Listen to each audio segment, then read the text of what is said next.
அனைவருக்கும் வணக்கம். நான் உங்கள் சிநேகிதியின் குரல். வாங்க கதைக்குள்ள போவோம்.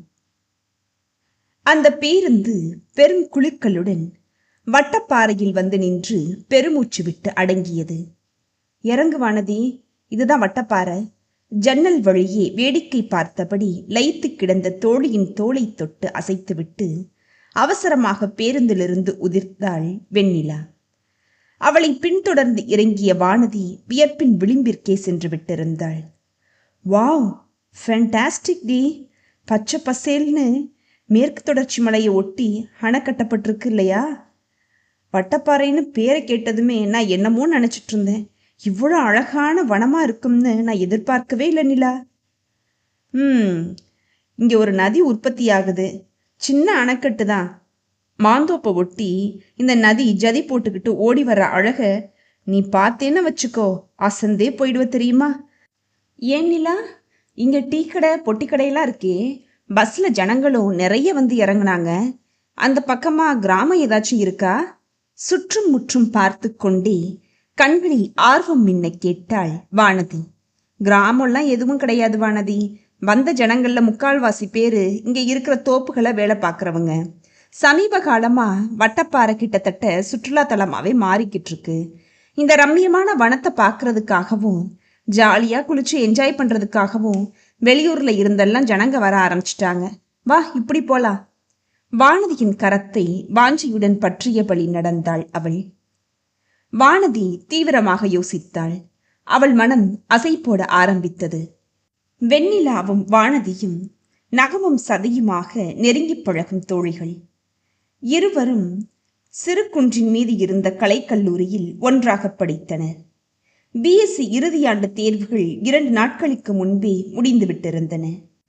வெண்ணிலா சிறு குன்றை சேர்ந்தவள் என்பதால் கல்லூரிக்கு டவுன் பஸ்ஸில் சென்று வந்து கொண்டிருந்தாள்.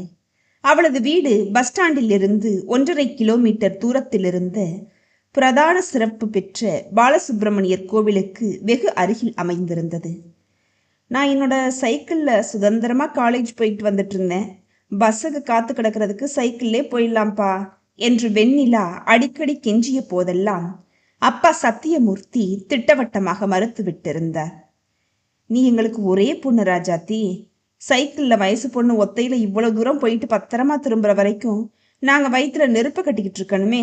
தினமும் சாயந்தரம் பஸ்ஸை 5 நிமிஷம் லேட் ஆயிட்டாலே மனசெல்லாம் பக்கு பக்குன்னு அடிச்சுக்குதே. குணசேகரனை பாரு, பொண்ணு வானதியை ஹாஸ்டலில் சேர்த்து விட்டுட்டு அவர் பாட்டுக்கு நிம்மதியாக அவர் காரியத்தை கவனிக்கிறாரு. ஆனால் நானும் உங்கள் அம்மாவும் என்ன பாடுபடுறோம் தெரியுமா நிலா? என்னால் உங்களுக்கு ஏன்பா இவ்வளவு கஷ்டம்?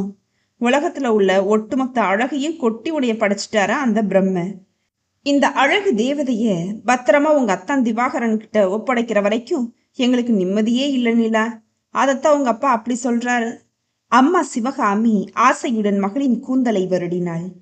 குணசேகரன் பாடு நிம்மதி. அவரோடு சின்ன பொண்ணு வானதி ஹாஸ்டல்ல இருக்கிறதுனால தினப்படி டென்ஷன் பட தேவையே இல்லை. பொண்ணை பிரிஞ்சிருக்கிற கஷ்டம் மட்டும்தான். அது கூட என்னைய கேட்டால் ரொம்ப நல்ல ட்ரைனிங்னு தான் சொல்லுவேன்.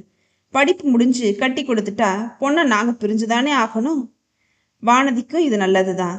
தன்னம்பிக்கை, தைரியம், சுயமாக சிந்திச்சு செயல்படுறது, இப்படி பல விஷயங்களையும் கற்றுக்கிடலாமே என்று சத்தியமூர்த்திக்கு வானதியின் தந்தை குணசேகரனின் மீது அலாதி பிரியம்.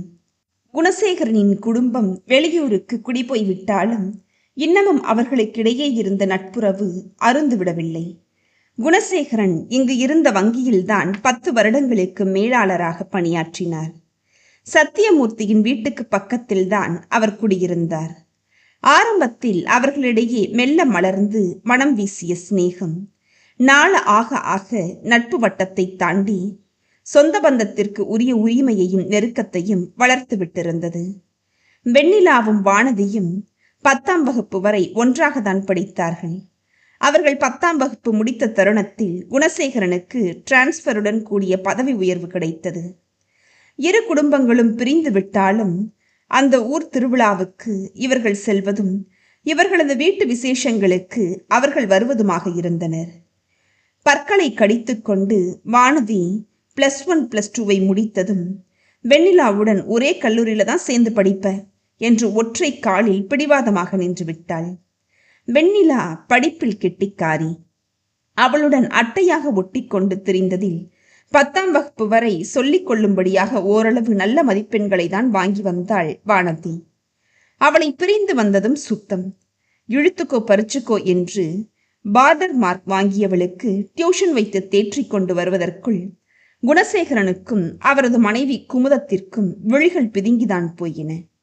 அதனால் மகள் வானதியின் ஆசைக்கு மறுப்பேதும் தெரிவிக்காமல் இருவரும் பச்சை கொடி காட்டிவிட்டனர். அப்பா, நிலாவோட புண்ணியத்துல ரொம்ப நல்லா படிச்சு எக்ஸாம்ல நல்லா எழுதியிருக்கேன். இது கடைசி வருஷம். ப்ளீஸ்பா, நிலாவோட வீட்டில் 2 வாரமாச்சும் தங்கிட்டு வர்றேனே. இப்படி ஒரு சந்தர்ப்பம் திரும்பவும் அமையுமோ என்னவோ, சரின்னு சொல்லுங்கப்பா. வெளியூரில் இருந்து மகளை அழைத்துச் செல்ல வந்திருந்த குணசேகரனின் தாடையை பிடித்து கெஞ்சியதும் அவரால் மறுக்க முடியவில்லை. மகளை அழைத்து வந்து இங்கு விட்டுவிட்டு நண்பன் சத்தியமூர்த்தியுடன் ஒரு நாள் தங்கி அளவலாவி விட்டு அவர் பிரியா விடை பெற்று சென்றார். இன்று காலையில் வானதிக்கு வழக்கத்திற்கு மாறாக வெகு சீக்கிரமாகவே விழிப்பு தட்டிவிட்டது. பக்கத்து கட்டில் காலியாக இருந்தது. கீழே பாயை விரித்து ஒருக்களித்து படுத்திருந்த சிவகாமி வானதியின் கொலுசு சப்தத்தை கேட்டு விழிகள் சுருங்க தலையை தூக்கி பார்த்தாள். என்னம்மா வானதி, நிலாவை தேடுறியா? அவ பின்பக்கத்து தோட்டத்துக்கு போயிருப்பாமா. மெல்ல முணுமுணுத்து விட்டு படுத்துக்கொண்டாள். கூடம், முற்றம், தாழ்வாரம் தாண்டி கொல்லைப்புறத்துக்கு சென்றாள் வானதி. கிணற்று மேடையை தாண்டி தெரிந்த தோட்டத்திற்குள் தயங்கியபடி நடந்தாள். சலசலவென்று நீரோடையின் சப்தம் செவிகளை ஸ்பரிசித்தது. தோட்டத்தை தாண்டியதும் நீண்ட வாய்க்கால். நிலா, நிலா, சுற்றும் முற்றும் பார்வையால் துழாவினாள். ஈசான மூலையில் நின்ற பவளமல்லி மரத்தின் அடியில் குனிந்து பூக்களை பொறுக்கிக் கொண்டிருந்த வெண்ணிலா சட்டென்று நிமிர்ந்தாள். ஈரப்புடவை, ஈரமான கூந்தலை நுனியில் முடிச்சிட்டிருந்தவள் தெய்வீக அழகுடன் மிளிர்ந்தாள். முந்தானையை விரித்து பூக்களை அள்ளி போட்டபடி நடந்து வந்தாள். என்ன நிலா, இந்த நேரத்துக்கே குளிச்சுட்ட? நீ தினமும் இங்கேதான் குளிப்பியோ? இந்த நதி புண்ணிய நதி தெரியுமா? இதுல குளிக்க கொடுத்து வச்சிருக்கணும். தினமும் குளிக்கிறதில்ல. அப்பா ஒரு ஜோஷியரை பார்த்தாராம். அத்தானோட ஜாதகத்தை பார்த்துட்டு ஒரு பரிகாரம் செய்ய சொன்னாங்களா.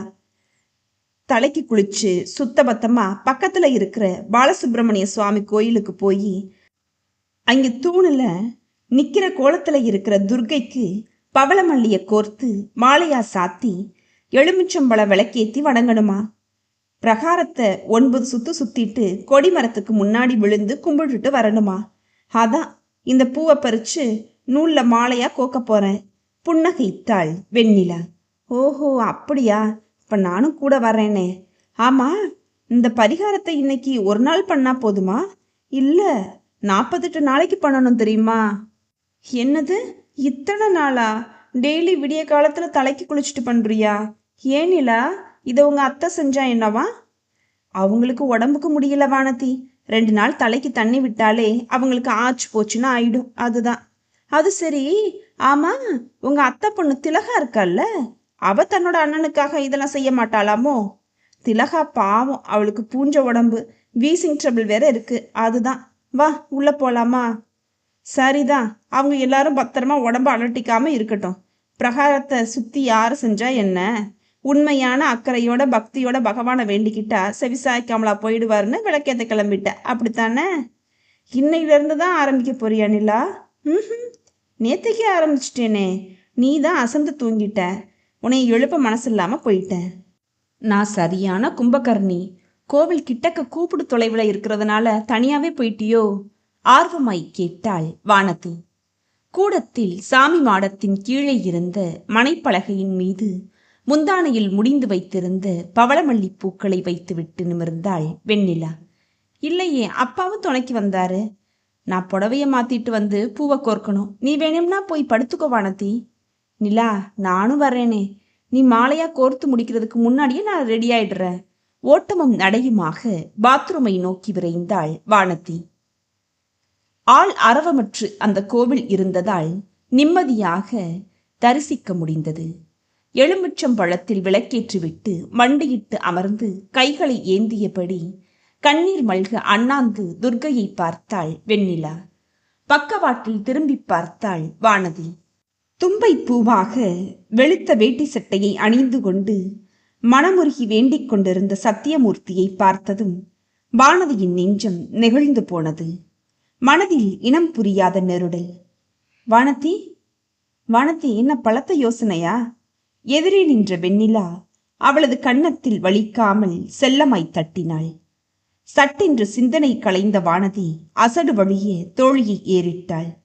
இருவருமாக பேசிக்கொண்டே நடந்து சென்றார்கள். ஆமா, அத்தான் எம்பிபிஎஸ் முடிச்சுட்டு எம்எஸ் கடைசி வருஷம் பண்றாரு இல்லையா? பணம் தேவைப்படுதுன்னு அவர் சொன்னதுனால அப்பா அவசரமா காய்கறிகளை பறிச்சு மார்க்கெட்டுக்கு அனுப்புறாரு. வானதிக்கு சுரீர் என்றது. அப்பா சத்தியமூர்த்தியைப் போலவே வெண்ணிலாவுக்கு தங்கமான குணம், வெள்ளை மனம். வெண்ணிலா, அந்த ஆகாய வெண்ணிலாவுக்கு கை கால்கள் முளைத்து பூமியில் இறக்கிவிட்டார் போன்ற பேரழகு. இந்த குணத்துக்கும் பேரழகுக்கும் அந்த திவாகரன் ஏற்றவன் தானா? தகுதி வாய்ந்தவன் தானா?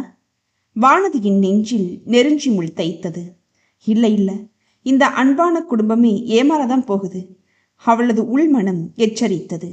வரப்போகும் மிகப்பெரிய விபரீதத்தை உணராமல் வெண்ணிலா வாளை மீனாய் நீந்திக் கொண்டிருந்தாள்.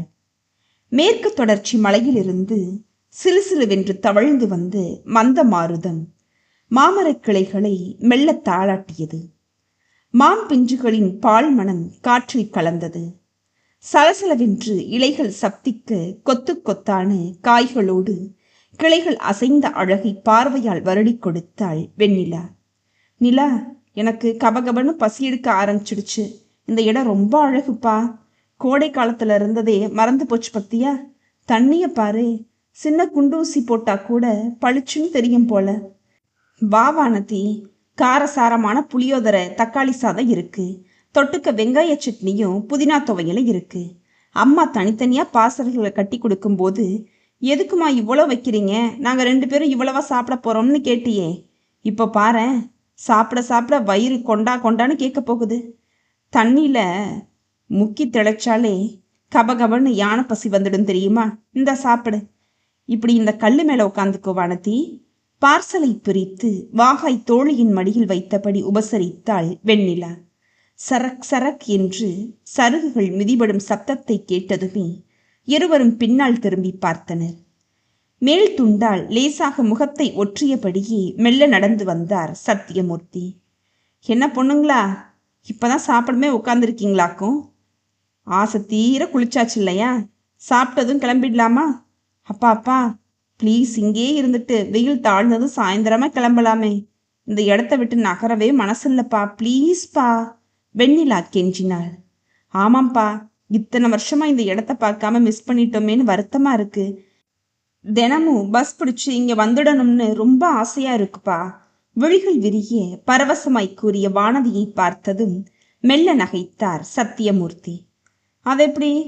இன்னைக்கு எனக்கு இங்கே ஜோலி இருந்ததுனால முன்கூட்டியே பஸ்ல உங்களை அனுப்பிச்சி விட்டுட்டு லாரிக்கு ஏற்பாடு பண்ணிட்டு அறக்க பிறக்க ஓடியாந்தேன். வயசு பொண்ணுங்க தினமும் துணைக்கு ஆள் இல்லாம இங்கெல்லாம் வர முடியாதுமா. உங்களை தனியா அனுப்பவும் முடியாதே. இந்தாம்மா, இந்த பையில காராச்சேவு, பக்கோடா, ஓமப்பொடியெல்லாம் இருக்கு.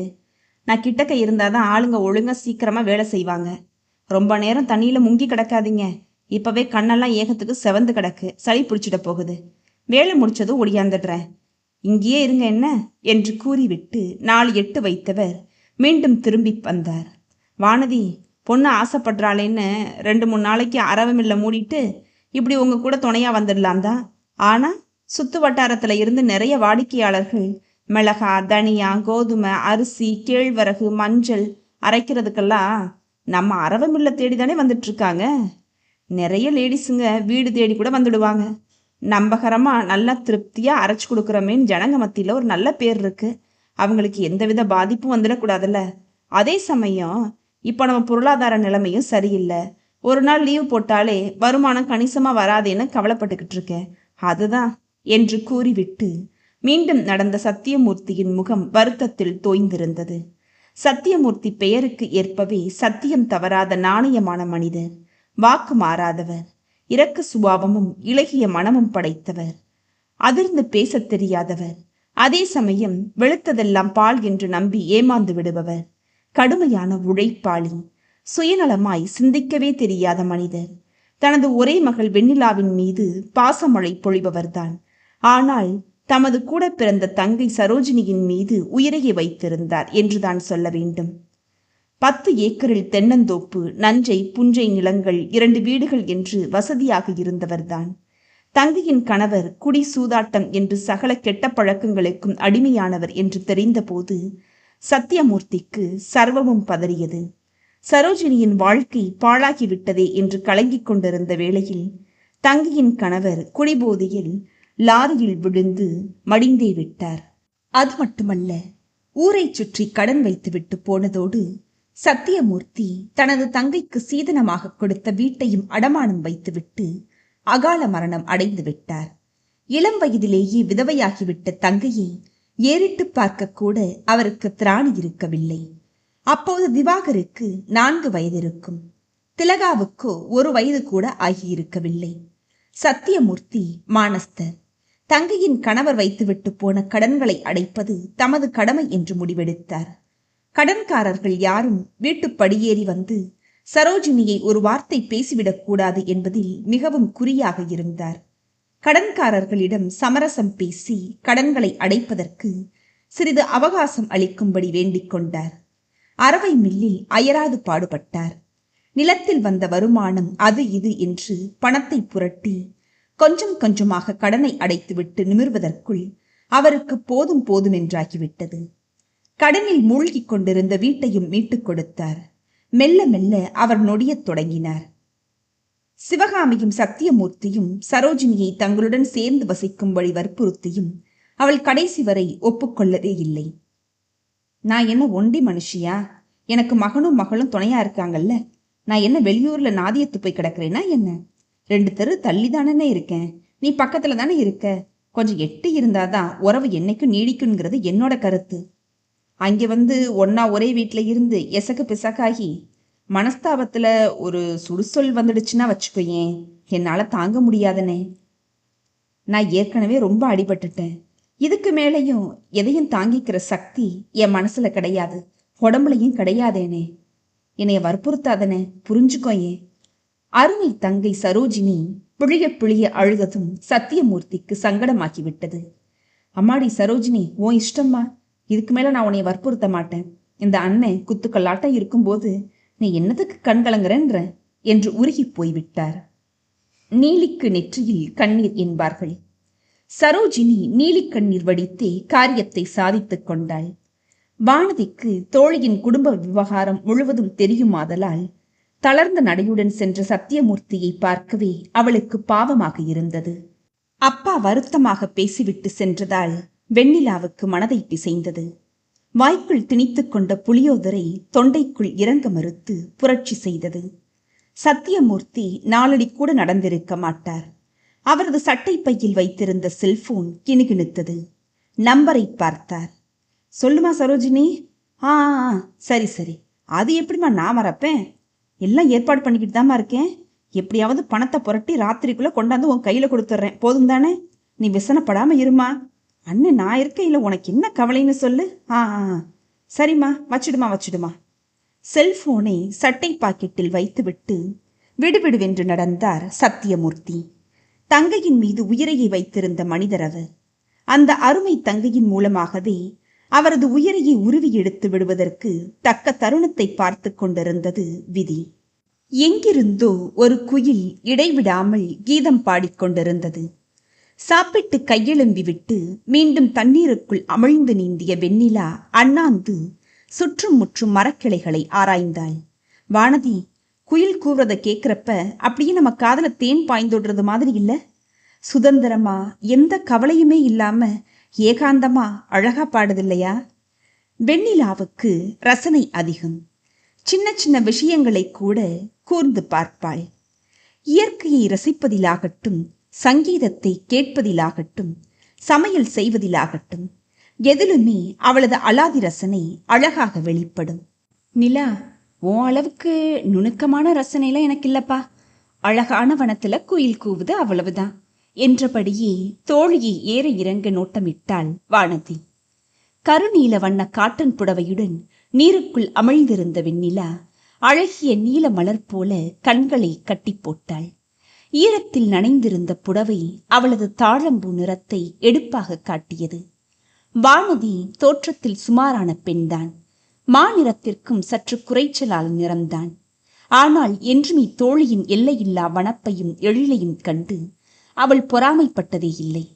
கடவுள் உனக்கு அழக மட்டும் அள்ளித்தரல நிலா, ரசன, அறிவு, பொறுப்பு, பொறுமை, அன்பு, பண்பு, குணம்னு எல்லாத்தையும் ஒட்டுமொத்தமா கொடுத்திருக்காருப்பா என்று கூறிய வானதிக்கு உள்ளுக்குள் சின்னதாய் வேதனை வேரூன்றியது. இப்பேற்பட்ட பொண்ணுக்கு போயும் போயும் அந்த திவாகரா கணவனா அமையணும்? மனதிற்குள் திரும்ப திரும்ப இதே எண்ணம்தான் சுற்றி சுழன்றது, அலைமோதியது, அவளை அலைக்கழித்தது. ஏனிலா, நான் உன்னை கேட்டா நீ தப்பா நினைச்சுக்க மாட்டியே? தயங்கியபடியே அவளை ஏறிட்டாள் வானதி. நீ என்னோட ஆருயிர் தோழி, நான் என்னைக்குமே உன்னைய தப்பா நினைக்க மாட்டேன். கேளு சும்மா. காலையில இருந்தே நான் கவனிச்சுக்கிட்டு தான் இருக்கிறேன். அப்பப்போ தீவிரமா சிந்திக்க ஆரம்பிச்சுடுற, கேட்டா மழுப்பலா பதில் சொல்ற. என்னாச்சு உனக்கு? என்கிட்ட எதையுமே நீ மறைக்க மாட்டியே. சொல்றேன் நிலா, எதையும் என்கிட்ட நீயும் மறைச்சதில்லையே இல்ல? நீ உங்க அத்தான் திவாகர லவ் பண்றியாப்பா? சரக்கென்று நிமிர்ந்து வானதியின் விழிகளை ஊடுருவினாள் வெண்ணிலா. என்ன வானதி இப்படி கேட்டுட்ட? எனக்கும் காதல்ங்கிற வார்த்தைக்கும் வெகு தூரம்னு உனக்கு தெரியாதா? ஓ, இப்ப புரியுது. என்னடா இவ்வளவு சிரத்தை எடுத்துக்கிட்டு தினமும் கோவிலுக்கு போய் விளக்கேத்தி பிரகாரத்தை சுற்றி வராளின்னு பாக்குற, அப்படித்தானே? ஒருவேளை அத்தா மேல உள்ள காதலாலதான் இப்படி மெனக்கடுறேன்னு நீ நினைச்சுக்கிட்ட போல இருக்குது. அப்படியெல்லாம் ஒண்ணு இல்ல வானதி. சின்ன வயசுல இருந்து ஒன்னா வளர்ந்து விளையாடி இருக்கோம், அது உனக்கே தெரியுமே. அத்தா மேல எனக்கு நிறைய அன்பு இருக்கு, பாசம் இருக்கு, அக்கறை இருக்கு, அவ்வளவுதான். ஆனா பெரியவங்க எங்க 2 பேரையும் சின்ன வயசுல இருந்து நிலாவுக்கு திவாகர், திவாகருக்கு நிலான்னு முடிச்சு போட்டுதான் பேசிக்கிட்டு இருக்காங்க. அதுவும் உனக்கு தெரியுமே. தெரியும் நிலா. இவர் தான் வருங்கால கணவரா வரப்போறாருன்னு திவாகரை பார்க்கிறப்பெல்லாம் உனக்கு சிலிர்ப்பு ஏற்படலையா? இவர் தான் நமக்குன்னு ஊர்ஜிதமா தெரிஞ்சதுக்கு அப்புறம் வேற எந்த விதமான ஃபீலிங்ஸும் ஏற்படலையா உனக்கு? அத்தா மேல இருக்கிற அன்பு கணிஞ்சு காதலா மாறிடுச்சான்னு கேட்குற, அப்படித்தானே? அப்படிலாம் எதுவும் இல்லை. பெத்தவங்க கஷ்டப்பட்டு நம்மளை படிக்க வைக்கிறாங்க, நம்ம கடமை படிக்கிறது மட்டும்தான். பொண்ணுங்க மனசை அலைப்பாய விடாம கட்டுக்குள்ள வச்சுக்கணும், அதுதான் நல்லது இல்லையா? காதல் கத்திரிக்காய் இதெல்லாம் எனக்கு எட்டா காய்ங்கிற கசக்கிற விஷயம். அதுல எனக்கு நம்பிக்கையும் இல்லை. அந்த மாதிரியான உணர்வு கல்யாணத்துக்கு அப்புறம் ஏற்படுமோ என்னவோ, யாரு கண்டா சொல்லு. ஆனா ஒண்ணு மட்டும் நிச்சயமானது, அத்தையோட குடும்பத்தை தூணா நின்று எங்க அப்பா தாங்கிக்கிட்டு இருக்காரு. அத்தானோட படிப்பு முடிஞ்சு நல்ல வேலை கிடைச்சிட்டா அந்த குடும்பமே நிமிர்ந்துடும். அதுதான் அப்பாவோட லட்சியமும் கூட, பிரார்த்தனையும்.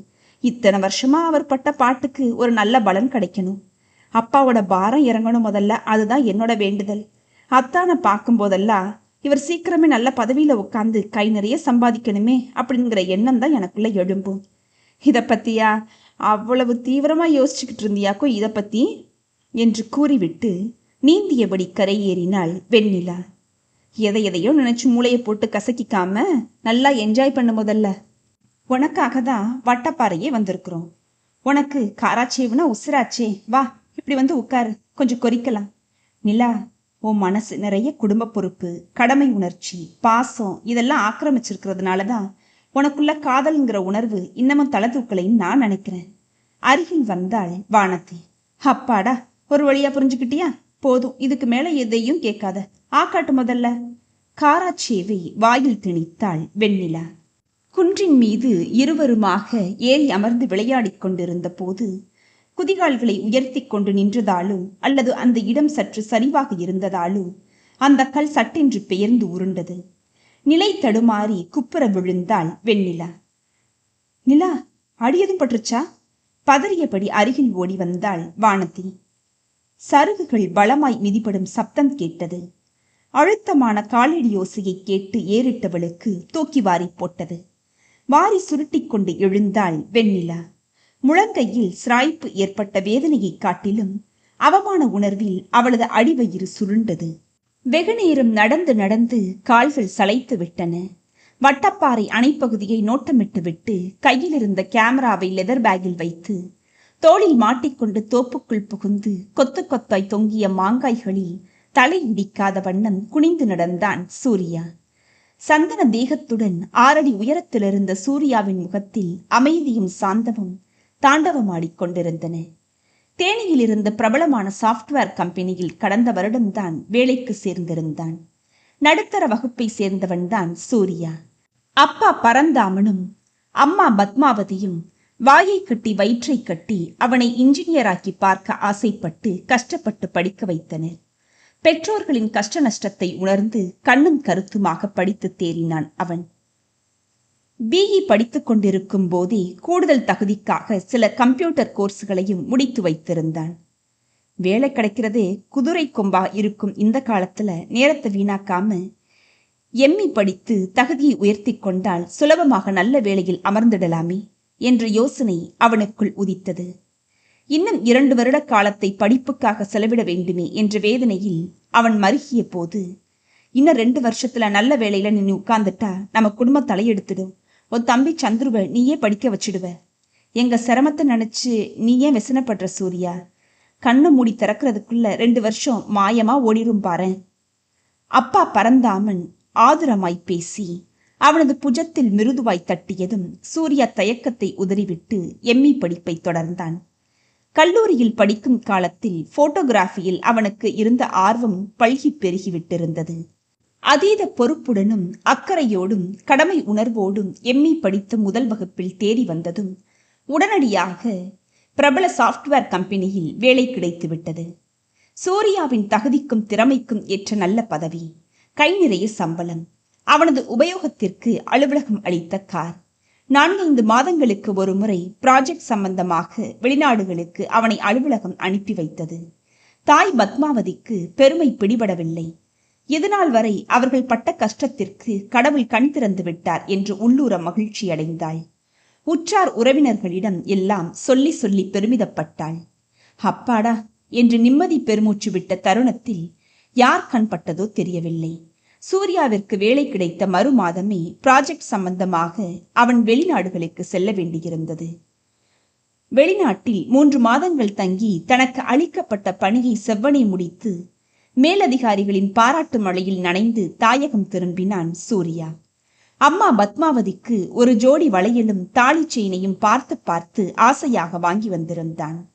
சூர்யாவின் படிப்பு செலவிற்காக அம்மா தனது செயினை விற்றுவிட்டு வெறும் மஞ்சள் கயிற்றை தான் அணிந்து கொண்டிருந்தாள். அம்மாவின் கழுத்தை பார்க்கும் போதெல்லாம் அவள் செய்த தியாகத்தை எண்ணி மனம் கரைந்து போனான் சூர்யா.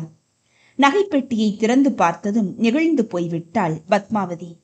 எனக்கு எதுக்குப்பா இதெல்லாம் என்று கூறினாலும் மகனின் பாசத்தை எண்ணி நெக்குருகி போனாள். அருகிலுள்ள அம்மன் கோவிலுக்கு சென்று நகைகளை அம்மன் பாதத்தில் வைத்து வணங்கி அதை அணிந்து கொண்டாள். மனம் கொள்ளா பூரிப்புடன் மன நிறைவுடன் அன்றிரவு படுத்தவள்தான். மறுநாள் எழுந்து கொள்ளவே இல்லை. நிம்மதியாக நிரந்தரமாக கண்ணை மூடிவிட்டாள் பத்மாவதி. குடும்ப சக்கரம் சுழல்வதற்கு அச்சாணியாக இருந்தவள் அம்மா. இடிந்து போய்விட்டார் பரந்தாமன். அம்மாவின் மேல் உயிரையை வைத்திருந்தான் சூர்யா. அவள் காய்ச்சல் தலைவலி என்று ஒரு நாளும் சுருண்டு படுத்ததை அவன் பார்த்ததே இல்லை. ஒரு நோய் நொடி வந்ததில்லை. படுக்கையில் விழுந்து கிடக்கவில்லை. இரவு படுக்கப் போவதற்கு முன்பு கூட சூர்யாவுக்கும் சந்துருவுக்கும் 2 டம்ளர்களில் பாலை நிறைத்து கொண்டு வந்து அருந்த வைத்தாள். சூர்யா கட்டிலில் படுத்ததும் அவனுக்கு போர்த்தி புன்னகையை சிந்தியபடி நடந்து சென்றாளே. மறுநாள் அம்மா உயிருடன் இருக்கப் போவதில்லை என்று சூர்யா கனவில் கூட நினைத்து பார்த்திருக்க மாட்டான். உள்ளுக்குள் நொறுங்கிதான் போய்விட்டான் சூர்யா. குடும்பமே ஆடிப்போய் களை இழந்து விட்டது. அதுவரை அவர்களை அடுக்களைக்குள் எட்டி பார்க்க கூட அனுமதித்ததில்லை அம்மா பத்மாவதி. சமையலுக்கு ஆளை நியமித்து விட்டான் சூர்யா. சரிப்பட்டு வராத சமயங்களில் ஹோட்டல் மற்றும் மெஸ்ஸில் இருந்து எடுத்து சாப்பாடு வாங்கி வந்து காலத்தை ஓட்டினார்கள். சூரி, நீயே வேலைக்கு போயிடுற, தம்பி சந்திரவும் ஸ்கூலுக்கு போயிடுறான். எந்த பக்கம் திரும்பினாலும் உங்க அம்மா நிக்கிற மாதிரியே இருக்குப்பா. நெஞ்ச பிசையுதேப்பா. என்னால வீட்டுல தனியா இருக்கவே முடியலப்பா என்று மேல் துண்டால் கண்ணீரை ஒற்றியபடி அப்பா பரந்தாமன் பேசிய போது சூர்யாவுக்கு திக்கென்றது. அப்பா, மனசை பத்திரமா வச்சுக்கோங்க. கவலைப்பட்டா எல்லா வியாதிகளும் வந்து அண்டிக்கும். நாம கொடுத்து வச்சது அவ்வளவுதான். சந்துருவை கவனிச்சுக்க வேண்டியது என்னோட பொறுப்பு. கோவில் குளத்துக்கு டூர் போயிட்டு வாங்க, மனசுக்கு இதமாயிருக்கும் என்று சொன்ன கையோடு அதற்கான ஏற்பாடுகளில் மும்மரமாக இறங்கிவிட்டான் சூர்யா. இன்று ஞாயிற்றுக்கிழமை. சந்துருவுக்கு தேர்வுகள் முடிந்து விடுமுறை தொடங்கிவிட்டதால் நண்பர்களுடன் சேர்ந்து தேக்கடிக்கு பிக்னிக் சென்று விட்டிருந்தான். சூர்யா கட்டிலில் அமர்ந்து மேகசீனை புரட்டினான். மனம் எதிலும் லயிக்க மறுத்து முரண்டியது. கேமராவை தூக்கி லெதர் பேக்கில் போட்டுக்கொண்டு வட்டப்பாறைக்கு வந்திறங்கினான் சூர்யா. அணைக்கட்டை பார்வையிட்டு விட்டு தோப்புக்குள் புகுந்து நடந்தபோது அப்படி ஒரு சம்பவம் நடக்கும் என்று அவன் சற்றும் எதிர்பார்க்கவில்லை. பாறை பெயர்ந்து அவள் தவறி கீழே விழுந்ததை பார்த்ததும் கதிகலங்கி போய் அவனையும் அறியாமல் அவளை நெருங்கச் சென்றான். காலடியோசை கேட்டு சுதாரித்து நிமிர்ந்த அழகு பதுமை அதிர்ச்சியுடன் அவனை ஏறிட்டது. 4 விழிகளும் மோதிக்கொண்டன. அதுவரை இரண்டு கிடந்த சூர்யாவின் முகத்தில் பளீரென்று மின்னல் வெட்டியது. வெண்ணிலாவும் வானதியும் ஒருவரை ஒருவர் பார்த்து கொண்டனர். அதிர்ச்சியும் ஆச்சரியமும் போட்டி போட்டுக்கொண்டு அந்த இளம் பெண்களை ஆட்டிப்படைத்தன. நிலா, இவர் உனக்கு ஞாபகம் இருக்கா? வானதி அவளது காதலியை வந்து நின்று கிசுகிசுத்தாள். அவ்வளவு சீக்கிரத்துல நீ மறந்திருக்க மாட்டேன் நான் நினைக்கிறேன். ஆர்வம் தாழாமல் வானதி மீண்டும் அவளது காதுகளில் முணுமுணுத்தாள். அதற்குள் சூர்யா இவர்களுக்கு வெகு அருகாமையில் வந்து அடியதுவும் வளமாப்பட்டுருச்சா? அவளது விழிகளில் நிஜமான அக்கறை பளிச்சிட்டது. உங்க அக்கறைக்கு ரொம்ப நன்றி. அப்படி ஒன்றும் பெருசா அடிப்படல. வானதி, சீக்கிரம் வா, அப்பா நமக்காக காத்துட்டு இருப்பாரு என்று கூறிக்கொண்டே பேக்கை எடுத்துக்கொண்டு விடுவிடுவென்று நடக்க ஆரம்பித்தாள் வெண்ணிலா. முகத்தில் எள்ளும் கொள்ளும் வெடிக்க பேசிவிட்டு வெண்ணிலா ஓட்டமும் நடையுமாக விரைந்ததும் வானதிக்கு என்னவோ போலாகிவிட்டது. தர்ம சங்கடத்துடன் சூர்யாவை ஏறிட்டு விட்டு தோழியை பின்தொடர்ந்து நடந்தாள். நிலா, நில்லுப்பா, ஏன் இப்படி ஓடுற? சாயந்தரம் வரைக்கும் ஜாலியா இங்கே இருக்கிறோம்னு அப்பா கிட்ட சொன்னியே, மறந்துட்டியா? ஆமா, அவர் உன்னை என்னடி கேட்டாரு? தப்பா எதுவும் ஒன்றும் பேசலையே. டீசெண்டா வந்து அடி எதுவும் பட்டுருச்சானா அனுசரணையா கேட்டாரு, அவ்வளவுதானே. படார் படார்னு முகத்துல அடிச்ச மாதிரி பதில் சொல்லிட்டு வேமா ஓடி போற. உனக்கே இது நல்லா இருக்கா நிலா? அவர் தப்பா எடுத்துக்கிட்டாருன்னா என்ன பண்ணுவேன்? மட்டு மரியாதை தெரியாத பொண்ணுன்னு மட்டமா எடை போட்டுட போறாரு பாரு. இதெல்லாம் நம்மளுக்கு தேவையா? எடை போட்டா போட்டுக்கட்டும், எனக்கு என்ன. ரொம்ப நேரம் தண்ணியில ஊறிக்கிட்டே இருந்தா உடம்புக்கு ஒத்துக்காம போயிடும், அதான் சட்டுன்னு வந்துட்டேன், போதுமா? நின்று நிதானிக்காமல் திரும்பி பாராமல் வெண்ணிலா வெடுக்கென்று பதிலளித்தாள். நிலா, கொஞ்சம் நில்லே. 4-8 அவளது கையை பிடித்து நிறுத்தி அவளது முகத்தை தன் புறமாக திருப்பினாள் வானதி. அவர் யாருன்னு உனக்கு ஞாபகம் இருக்கும் இல்லையா? அன்னைக்கு அவர் எவ்வளவு பெருந்தன்மையா நடந்துகிட்டாரு, எல்லாத்தையும் மறந்துட்டியே. அவர்கிட்ட காரணம் இல்லாம எரிஞ்சு விழாத குறையா பேசிட்டு வந்துட்டியே. என்னத்துக்கு அப்படி செஞ்சு நிலா? சொல்லு என்கிட்ட. எனக்கு எவ்வளவு தர்ம சங்கடமா இருக்கு தெரியுமாடி? கேள்வி கணைகளை தொடுத்தாள் வானதி. கோபத்தினாளா, அவமானத்தினாளா, வெட்கத்தினாளா என்று இனம் பிரித்தறியா கலவை உணர்வில் வெண்ணிலாவின் முகம் கன்றி சிவந்திருந்தது. அவளால் வானதியின் கேள்விகளுக்கு சட்டென்று பதில் சொல்ல முடியவில்லை. உள்ளுக்குள் உண்மையிலேயே அவளுக்கும் குழப்பமாக தான் இருந்தது. நான் எதையுமே மறக்கல வானதி என்று கூறிவிட்டு சட்டென்று பார்வையை தாழ்த்தி கொண்ட வெண்ணிலாவின் நினைவலைகள் பின்னோக்கி சுழல ஆரம்பித்தன. கிட்டத்தட்ட 3 மாதங்களுக்கு முன்பு வானதியின் அக்கா மாலதியின் திருமணம் விமரிசையாக நடந்தேறியது. மாலதிக்கு வாய்த்த மாப்பிள்ளையும் சொந்த ஊரே என்பதால் பத்ரகாளி அம்மன் கோவிலுக்கு பக்கத்தில் உள்ள மண்டபத்தில்தான் திருமணம் நடந்தது. சத்தியமூர்த்தி தமது குடும்பத்துடன் நேராக வந்து விட்டிருந்தார். வெண்ணிலாவுக்கு உடன் பிறந்தவர்கள் யாரும் இல்லையாததால் சிறு வயதிலிருந்தே மாலதியின் மேல் அலாதி பிரியம். கூட பிறந்த சகோதரியைப் போலவே மாலதியின் மேல் பாசமும் மரியாதையும் வைத்திருந்தாள் என்றுதான் சொல்ல வேண்டும். பொண்ணுங்களா, சும்மா கேலி பண்ணி வாயடிச்சுக்கிட்டு இருக்காம உருப்படியா காரியத்தை கவனிங்க சொல்லிட்டேன். இந்த தாம்பலத்தில் இருக்கிற வெள்ளி பன்னீர் சொம்பு, சந்தனப்பேளா, குங்குமச்சிமிழ் எல்லாமே அழுது வடிகிறாப்புல இருக்கு பாருங்க. கொஞ்சம் கவனிங்களேன். கொஞ்சம் விபூதியை போட்டு தேய்ச்சி வச்சிங்கன்னா பளபளன்னு கண்ணை பறிக்கும். மண்டப வாசல்ல வரவேற்பில் வச்சா பார்க்க ஒரு தோரணையா இருக்க வேணாமா? கல்யாண வேலைகளை இழுத்து போட்டுக்கொண்டு செய்து கொண்டிருந்த சத்தியமூர்த்தி அவ்வப்போது மணமகள் அறைக்குள் புகுந்து ஏவிக்கொண்டிருந்தார். பளபளவென்று வெள்ளி பாத்திரங்களை விபூதியால் தேய்த்து நன்கு துடைத்து அழகு பதுமைகளாய் அலங்கரித்துக் கொண்டு வந்து நின்ற சிறுமிகளிடம் தாம்பாளத்தை ஒப்படைத்தாள் வெண்ணிலா. குட்டீஸ், விளையாட்டுத்தனமா இருந்துடாதீங்க, பொருளுங்க காணாம போயிடும் என்ன? வர்ற எல்லா ஜனங்களுக்கும் வணக்கம் தெரிவிச்சு உபசரிக்கணும், சரிதானே? அறிவுறுத்தி விட்டு மணமகள் அறைக்கு சென்றாள். மணப்பெண்ணுக்கு அலங்காரம் நடந்து கொண்டிருந்ததில் நேரம் நழுவியதே தெரியவில்லை. வானவேடிக்கை, பட்டாசு வெடி சப்தத்துடன் மாப்பிள்ளை அழைப்பு நடந்து முடிந்த தருணத்தில் ஒரு பட்டுப்பாவாடை சிறுமி வியர்க்க விறுவிறுக்க அறைக்குள் புகுந்தாள். அக்கா, நிலாக்கா, தாம்பாளத்துல கல்கண்டு முந்திரி எல்லாம் தீர்ந்து போச்சு, இந்தாங்க தாம்பாளங்களை பிடிங்க. ரோஸ், உதிரி பூவுங்க கூட தீர்ந்து போச்சு. ஜனங்க நிறைய வந்துட்டே இருக்காங்க. தாத்தா உங்ககிட்ட சொல்ல சொன்னாங்க, நீங்க பூவையும் கல்கண்டையும் எடுத்து வருவீங்களா? தகவலை தந்துவிட்டு சிட்டாக பறந்து விட்டாள் சிறுமி. பிளாஸ்டிக் கவர்ஸ்ல போட்டு முன்கூட்டியே தாராளமா எல்லாத்தையும் அவங்க கிட்ட கொடுத்து வைக்காம போயிட்டோம் வானதி. அந்த தாம்பளத்துல கல்கண்டு முந்திரியை கொட்டுறேன், நீ தூக்கிட்டு வா. இதோ இதுல ரோஸ் உதிரி பூக்களை வச்சு நான் எடுத்துட்டு வந்துடுறேன். சீக்கிரம், நேரமாகுது பாரு. அறக்க பறக்க தாம்பாளத்தில் ரோஜா மற்றும் உதிரி பூக்களை குவித்து பரத்தி கொண்டு மணமகள் அறையை விட்டு வெளிப்பட்டாள். அந்த திருமண மண்டபத்தில் முதல் மாடியில் மணமகன் அறையும் மணமகள் அறையும் எதிரும் புதிருமாக அமைந்திருந்தன. வெங்காய சரிகை கலரில் மைசூர் சில்க் பட்டுப்புடவை அணிந்து கூந்தலை தளர பின்னி முல்லைப்பூவை சூடிக்கொண்டிருந்த வெண்ணிலா அஞ்சலர்ந்த மலராய் பொலிவுடன் மிளர்ந்தாள். பரபரப்புடன் படிகளில் தாவி இறங்கிய வெண்ணிலாவுக்கு தழைய கட்டியிருந்த சேலையின் அடிமுனை தடுக்கியதும் தடுமாறி விழ பார்த்தாள். கைப்பிடி சுவரை சட்டென்று பிடித்து கொண்டு கீழே விழுந்து விடா வண்ணம் சமாளித்து நின்று விட்டாள். ஆனால் அந்த தடுமாற்றத்தில் கையில் இருந்த தாம்பாளம் எகிரி குதித்தது.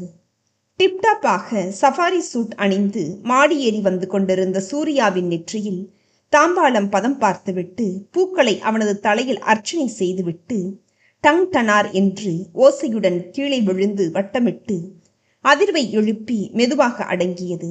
சப்த நாடியும் ஒடுங்கி போய் வெளவெளத்து விட்டாள் வெண்ணிலா. முன்பின் அறிமுகமில்லாத இளைஞன் அந்த சிவந்த நெற்றியில் தாம்பளத்தின் விளிம்பு பட்டு விரல் கடை அளவுக்கு வீங்கி சிவந்து விட்டதே. எல்லா பூக்களையும் அவனது தலைமேல் கொட்டி கவிழ்த்து விட்டாளே. நெற்றியில் காயம் ஏற்பட்டு விட்டதே. நெற்றியை நீவி விட்டுக் கொள்கிறானே. யாருவன்? ஒருவேளை மாப்பிள்ளைக்கு நண்பனா இருப்பானோ? எவ்வளோ பெரிய பிசுகு செஞ்சுட்டேனா? பயத்திலும் சங்கோஜத்திலும் கைவிரல்கள் பனிக்கட்டியாய் சில்லிட்டு விட்டன. சூர்யாவுக்கு தான் என்ன செய்வது என்று புரியாமல் நின்று கொண்டிருந்தான். ஆ, இது வலிக்குதே என்று முணுமுணுத்தான். அப்படி ஒரு அழகு தேவதையை, எல்லையில்லா சௌந்தரியத்தை ஒட்டுமொத்தமாக குத்தகைக்கு எடுத்தவளை அவன் அதற்கு முன்பு சந்தித்ததே இல்லை. சூர்யாவுக்கு முல்லை மலர் என்றால் மிகவும் பிடிக்கும். அவனுக்கு பிடித்தமான முல்லை சரத்தை சூடிக்கொண்டு எளிய அலங்காரத்தில் தந்த சிற்பமாய் நின்றவளை இமை கொட்டாமல் பார்த்தான். பார்த்த மாத்திரத்திலேயே அவனது இதயம் தடம் புரண்டு இடம் மாறியது. கண நேரத்திலேயே அவனது கண்ணையும் கருத்தையும் அபகரித்து விட்டிருந்தாள் வெண்ணிலா. Sorry sir. அவன் என்ன சொல்லப் போகிறானோ என்ற பயத்தில் குளறினாள். பரவாயில்லைங்க, எதுக்கு சாரி கேட்குறீங்க? எது தவறி போய் நடந்துருச்சு, பரவாயில்ல இருக்கட்டும் என்றபடி குனிந்து தாம்பாளத்தை எடுத்து கீழே தன்னை சுற்றிலும் விழுந்திருந்த ரோஜா பூக்களை பொறுக்கி எடுக்கலானான். என்னடி வெண்ணிலா, பார்த்து நிதானமா இறங்கியிருக்க கூடாதா? தாம்பாளம் தவறி விழுந்து அவர் நெத்தில எப்படி வீங்கி போயிடுச்சு பாரு. வானதி வெண்ணிலாவின் பின்னால் கல்கண்டு தாம்பாளத்தை ஏந்தியவாறு அவளை கடிந்து கொண்டாள். வெண்ணிலாவும் குனிந்து பூக்களை அள்ளி எடுத்து கொண்டிருந்தாள். அவளுக்கு குப்பென்று வியர்த்து விட்டிருந்தது. அவங்கள குத்தம் சொல்லாதீங்க, பாவம். அவங்களே தடுக்கி தடுமாறி விழ பார்த்தாங்க. நல்ல காலம், எப்படியோ விழாம சமாளிச்சு நின்றுட்டாங்க. அவங்க வேணும்னா என் மேல தாம்பாளத்தை தூக்கி போட்டாங்க சொல்லுங்க. இந்தாங்க முதல்ல. அவன் கையில் இருந்த தாம்பாளத்தை வாங்கி கொண்டாள் வெண்ணிலா. நன்றி. மெல்ல வார்த்தையை உதிர்த்தாள். 4 விழிகளும் கலந்தன. அவளது நாடி நரம்புகளில் ஜில்லென்று குளிர் பரவியதைப் போலிருந்தது. சூர்யா, உன்னை எங்கெல்லாம் தேடிக்கிட்டு இருக்கோம் தெரியுமா? குரல் வந்த திசையில் மூவரும் கீழே பார்த்தனர். இளைஞர் பட்டாளம் கலகலத்து சிரித்தபடி மாடியை நோக்கி படையெடுத்தது. வானதி வா, நேரமாகுது போலாம். தோழியை துரிதப்படுத்திவிட்டு மறுகணமே மளமளவென்று படிகளை கடந்து இறங்கினாள் வெண்ணிலா. மான் போன்று துள்ளி குதித்து அவள் ஓடியதை ரசித்து பார்த்த சூர்யா லயித்து போய் நின்றான். மாடி ஏறி வந்த இளைஞர்களில் ஒருவன், என சூரி, கலர் பார்த்துட்டு அசந்துட்டியா? சூப்பர் ஃபிகர் தான். ஏதோ பேசிக்கிட்டு இருந்தாப்புல தெரிஞ்சிச்சு. என்ன மச்சி பேசிக்கிட்டீங்க என்று சுவாரஸ்யமாக பேசியபடி சூர்யாவின் தோளில் கை வைத்தான். Stop it Vasu. வாழை கொஞ்சம் சுருட்டி வச்சுக்கோ. கலரு ஃபிகர்னு மட்டமாக பேசுகிறத நிறுத்திக்கோ. இதோட நான் பெண்மையை மதித்து நடக்கிறவன். என்கிட்ட இந்த மாதிரி பேச்செல்லாம் வேணாம். சிரிச்சு என்ஜாய் பண்ணுறதுக்கு 1000 விஷயங்கள் இருக்குது.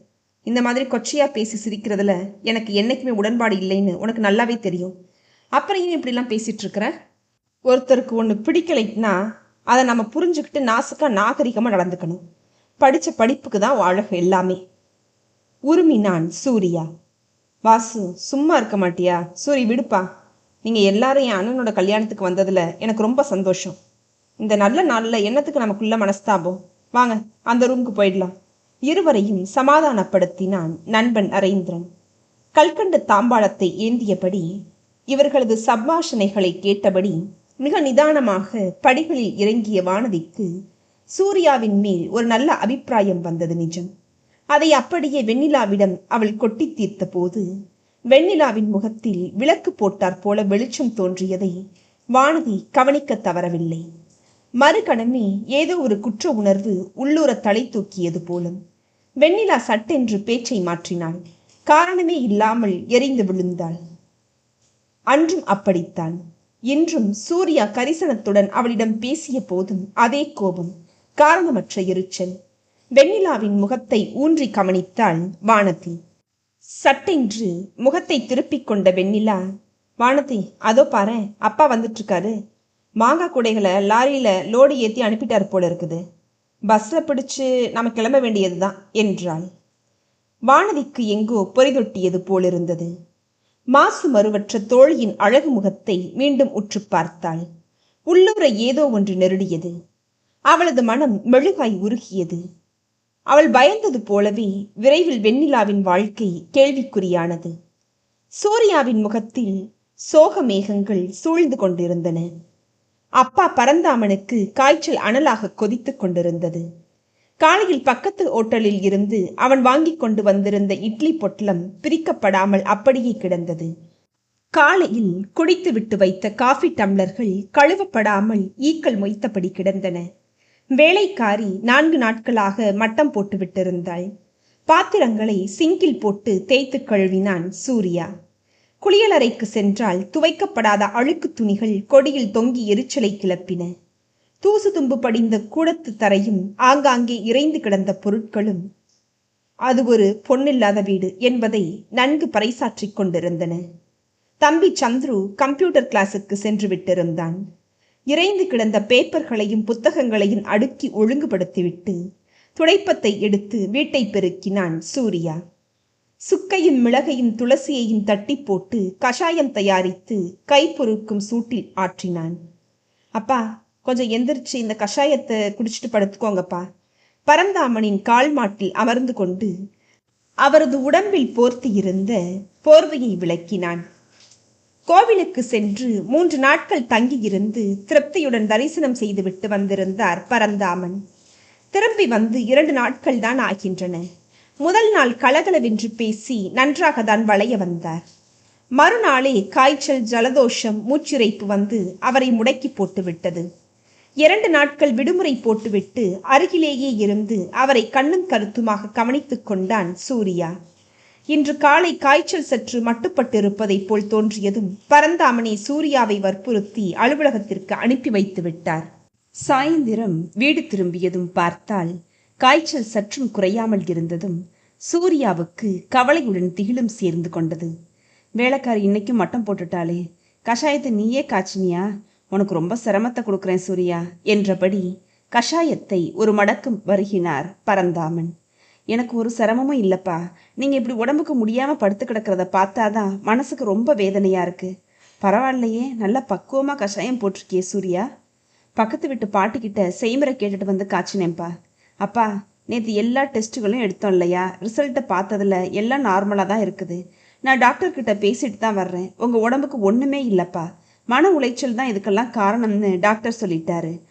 டூர் போயிட்டு வந்ததும் எவ்வளவோ கலகலப்பாக இருந்தீங்க தெரியுமா? வீட்டுக்கு வந்த உடனேயே அம்மாவோட திடீர் மறைவை பற்றி அதிகமாக கவலைப்படுறீங்கன்னு நினைக்கிறேன்.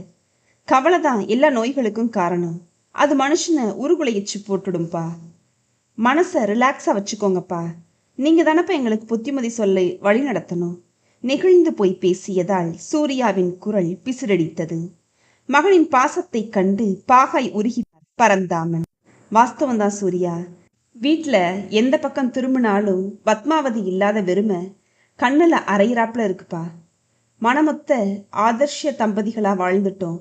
கிட்டத்தட்ட 30 வருஷ காலமா என்னோட சுக துக்கங்களை பங்கெடுத்து வாழ்ந்துட்ட புண்ணியவதி அவ. பத்மாவதி என்னைய விட்டு போயிட்டானுங்கிற நிஜத்தை இன்னும் என்னால் ஜீரணிச்சிக்கவே முடியலப்பா. பூவும் பொட்டுமா ஒரு வெள்ளிக்கிழமையில கண்ணை மூடிட்டா மகராசி. பரந்தாமனின் கண்களில் இருந்து கண்ணீர் வழிந்தது. பரந்தாமனது கைகளை இறுக பற்றி கொண்டான் சூர்யா. கட்டிலின் தலைமாட்டில் இருந்த துவாலையால் அவரது கண்ணீரை துடைத்து விட்டான். எங்களுக்கு நீங்க வேணும்பா. கவலையை கொஞ்சம் கொஞ்சமா மறந்துட்டு சகஜ நிலைக்கு நீங்க திரும்பணும். எங்களை வழி நடத்தணும். உங்களை இழக்க நாங்க தயாரா இல்லப்பா. இது நீங்க பார்த்து கட்டின வீடாச்சே. இதை விட்டுட்டு வர்றதுக்கு நீங்க தயங்குவீங்கன்னு தான் நான் நினைச்சுக்கிட்டு இருந்தேன். அம்மா இறந்ததுல இருந்தே இந்த வீட்டில் இருக்க பிடிக்கலைன்னு நீங்க சொன்னீங்க தான். ஆனா காலம் உங்க காயத்தை மெல்ல மெல்ல ஆற்றிடும் நான் நம்பினேன். உங்க வேதனையும் சோகமும் கொஞ்சம் கூட தனியவே இல்லைன்னு இப்பதான் புரிஞ்சுக்கிட்டேன். இந்த வீட்டை விற்கிறதுக்கு ஏற்பாடு பண்ணிடுறேன்ப்பா. நம்ம வேற எங்கேயாச்சும் போயிடலாம். பக்கத்து ஊர்ல பச்சை பசேல்னு மனசுக்கும் கண்ணுக்கும் இதமளிக்கிற இடத்துல வீட்டை வாங்கிட்டு அங்கே குடி போயிடலாம். என்ன சொல்றீங்கப்பா? சரிப்பா, உன் இஷ்டப்படியே செய்யி. தூரமா போயிட்டா உனக்கு ஆஃபீஸ்க்கு வர்றதுக்கு சிரமமா இருக்காதா சூர்யா? கம்பெனி எனக்கு கார் கொடுத்துருக்கே, மறந்துட்டீங்களாப்பா? என்னையும் சந்துருவையும் பற்றி நீங்கள் விசனப்படாதீங்க. சூழ்நிலைக்கு தகுந்தபடி நாங்கள் அட்ஜஸ்ட் பண்ணிக்குவோம். எங்களுக்கு உங்கள் நிம்மதி தான் முக்கியம். நீங்கள் தெம்பா ஆரோக்கியமாக நடமாடினா எங்களுக்கு 1000 யானை பல கிடைச்ச மாதிரி இருக்கும்பா. இப்போ சமத்தா எங்களுக்காக இந்த கஷாயத்தை கண்ணை முடிக்கிட்டு குடிச்சிடுங்கப்பா. புன்னகைத்தான் சூர்யா. என் பையன் எனக்காக சிரத்தையாக காய்ச்சின கஷாயமாக்கும். தேவ அமிர்தமா நினைச்சு குடிப்பேனாக்கும் என்றபடி கடகடவென்று கஷாயத்தை பருகினார் பரந்தாமன். நீண்ட பெருமூச்செறிந்து விட்டு சூர்யாவை ஏறிட்டார். மனசுல இருந்து பாதி பாரம் இறங்கினாப்புல இருக்கு சூர்யா. நல்ல பதவி, கை நிறைய சம்பாதிக்கிற. உனக்கு ஒரு நல்ல பொண்ணா பார்த்து கல்யாணத்தை முடிச்சுட்டா எனக்கு பரிபூரண நிம்மதி கிடைச்சிடும். இந்த வீட்டையும் எங்களையும் அவ பார்த்துப்பா. வீட்டை பத்தின கவலையை உதறிட்டு நீயும் முழு கவனத்தை வேலையில காட்டலாம் இல்லையா? சட்டென்று சூர்யாவின் மனக்கண் முன் வெண்ணிலா ஒரு கணம் தோன்றி மறைந்தாள். அந்த அழகு தேவதையை கல்யாண மண்டபத்திலும் சென்ற வாரம் வட்டப்பாறை வனப்பகுதியிலும் பார்த்ததுதான். பெயர் வெண்ணிலா. அவளுக்கேற்ற அழகான பெயர்தான். அவள் யார், அவளது குடும்ப பின்னணி எப்படிப்பட்டது என்று எதுவுமே தெரியாது. என் மனதை அபகரித்து கொண்ட அந்த அழகு தேவதையை தவிர வேறு யாரையும் என்னால் நினைத்து கூட பார்க்க முடியாதே. எனக்கு அதிர்ஷ்டம் இருந்தால் அவளே எனக்கு மனைவியாக வேண்டும். இல்லாவிட்டால் காலம் முழுவதும் இப்படியே இருந்து விட வேண்டியதுதான். அவளும் என்னைய விரும்புகிறாளா? என்னைய பார்த்ததும் ஏன் அப்படி பதறா? ஓட்டணும் நடையுமா விரைந்தாளே. அந்த நடக்கூட ரொம்ப அழகா இருந்துச்சே. கல்யாணத்தை இப்போ நினைச்சு பார்க்குற மனநிலையில நான் இல்லப்பா. கொஞ்ச காலம் ஆகட்டும். அது வரைக்கும் அந்த பேச்சை தயவு செஞ்சு எடுக்காதீங்கப்பா ப்ளீஸ் என்று முணுமுணுத்து விட்டு எழுந்து கொண்டான் சூர்யா. மீண்டும் அந்த தேவதையை பற்றி இனிய நினைவில் மூழ்கினான். அந்த அழகான நடைக்கு சொந்தக்காரியான வெண்ணிலா விரைவில் தனது காலை இழந்து ஊனமாகி முடங்கிவிடப் போகிறாள் என்பதை சூர்யா எவ்விதம் அறிவான்? பேரிரைச்சலுடன் வானம் பொத்துக்கொண்டு விட்டதைப் போல கோடை மழையை ஊற்றிக்கொண்டிருந்தது. கம்பி போட்ட முற்றத்தில் வெள்ளிச் சரங்களாய் தரை தொட்டு பல்லாங்குழிகளாய் மழைத்துளிகள் துள்ளி துள்ளி தெரித்ததை பார்த்த வண்ணம் இருந்தாள் வெண்ணிலா. அடுக்களைக்கு எதிரே இருந்த தாழ்வாரத்தில் சத்தியமூர்த்தியும் வெண்ணிலாவும் பலகையில் அமர்ந்திருந்தனர். அம்மா சிவகாமி காலையில் வைத்த வத்த குழம்பை அடுப்பில் வைத்து சூடாக்கி கொண்டு வந்து பரிமாறினாள். நீயும் உட்காந்து சேர்ந்து சாப்பிடு சிவகாமி, உங்ககிட்ட ஒரு முக்கியமான விஷயத்த கலந்து பேசணுமே. சாதத்தை வத்த குழம்புடன் சேர்த்து பிசைஞ்சு கொண்டே தயக்கமாய் மனைவியை ஏறிட்டார் சத்தியமூர்த்தி. இரவு நேரத்தில் மூவரும் ஒன்றாக அமர்ந்துதான் உணவருந்துவார்கள். ரசித்து ருசித்து சாப்பிட்டபடியே அன்றைய தினத்தில் நடந்த நிகழ்வுகளை பற்றி அசை போடுவார்கள். சத்தியமூர்த்தி எதையும் மனதில் வைத்துக் கொள்ள மாட்டார். மனைவியிடம் எதையும் அவர் மறைத்ததில்லை. கணவனின் குறிப்பறிந்து நடக்கும் குணமுடையவள் சிவகாமி. இந்தாங்க உங்களுக்கு பிடிச்ச பருப்பு துவையல், மிளகு, அப்பளம் போட்டு பொரிச்சிருக்கேன் பாருங்களேன். பசி களைப்புல சோர்வா தெரியுறீங்க. முதல்ல 4 வாய் சாப்பிடுங்க, நிதானமா பேசுவோம். பீடிகை பலமாக இருக்கவே கவலையுடன் அப்பாவின் முகத்தை ஏறிட்டாள் வெண்ணிலா. கன்னங்கள் குழி விழுந்து கழுத்தெலும்புகள் புடைக்க, அப்பா சமீப காலமாக மிகவும் இளைத்து எலும்பும் தோளுமாக ஆகிக்கொண்டு வருகின்றாரே என்ற கவலை நெஞ்சை கவ்வியது. முற்றத்தில் பெய்த மழையை பார்த்தபடி சோற்றை அலைந்து கொண்டிருந்தாள். என்னம்மா யோசனை பண்ணிக்கிட்டு இருக்க? சாப்பிடுமா. வானதி ஊருக்கு போனதும் ஃபோன் எதுவும் பண்ணாளா என்ற அப்பாவை திரும்பி பார்த்தாள். வானதி 2 வாரங்கள் இவளுடன் தங்கி இருந்து விட்டு நேற்றுதான் ஊருக்கு சென்றிருந்தாள். குணசேகரன் வந்து மகளை அழைத்துச் சென்றிருந்தார். இன்னைக்கு காத்தால ஃபோன் பண்ணி பேசினாப்பா. மாலதி அக்காவும் அத்தானும் வீட்டுக்கு வந்திருக்காங்க போல. ஃபோனில் மாலதி அக்காவும் என்கிட்ட பேசினாங்க தெரியுமா? குணசேகரன் கொடுத்து வச்சவர் தான். மாலதிக்கு தங்கமான மாப்பிள்ளை வச்சுட்டானே. வானதியை கரை சேர்த்துட்டா. அவரு நம்ம நிம்மதியாக இருக்க வேண்டியது தான். வேற என்ன பாக்கி? வெண்ணிலாவுக்கு சட்டென்று சூர்யாவின் புன்னகை பூத்த முகம்தான் ஞாபகத்திற்கு வந்தது. என்னது இது? தேவையில்லாத எண்ணம் தலை காட்டுதே. அடிக்கடி அந்த சாந்தமான முகம் ஞாபகத்துக்கு வந்து தொலைக்குதே.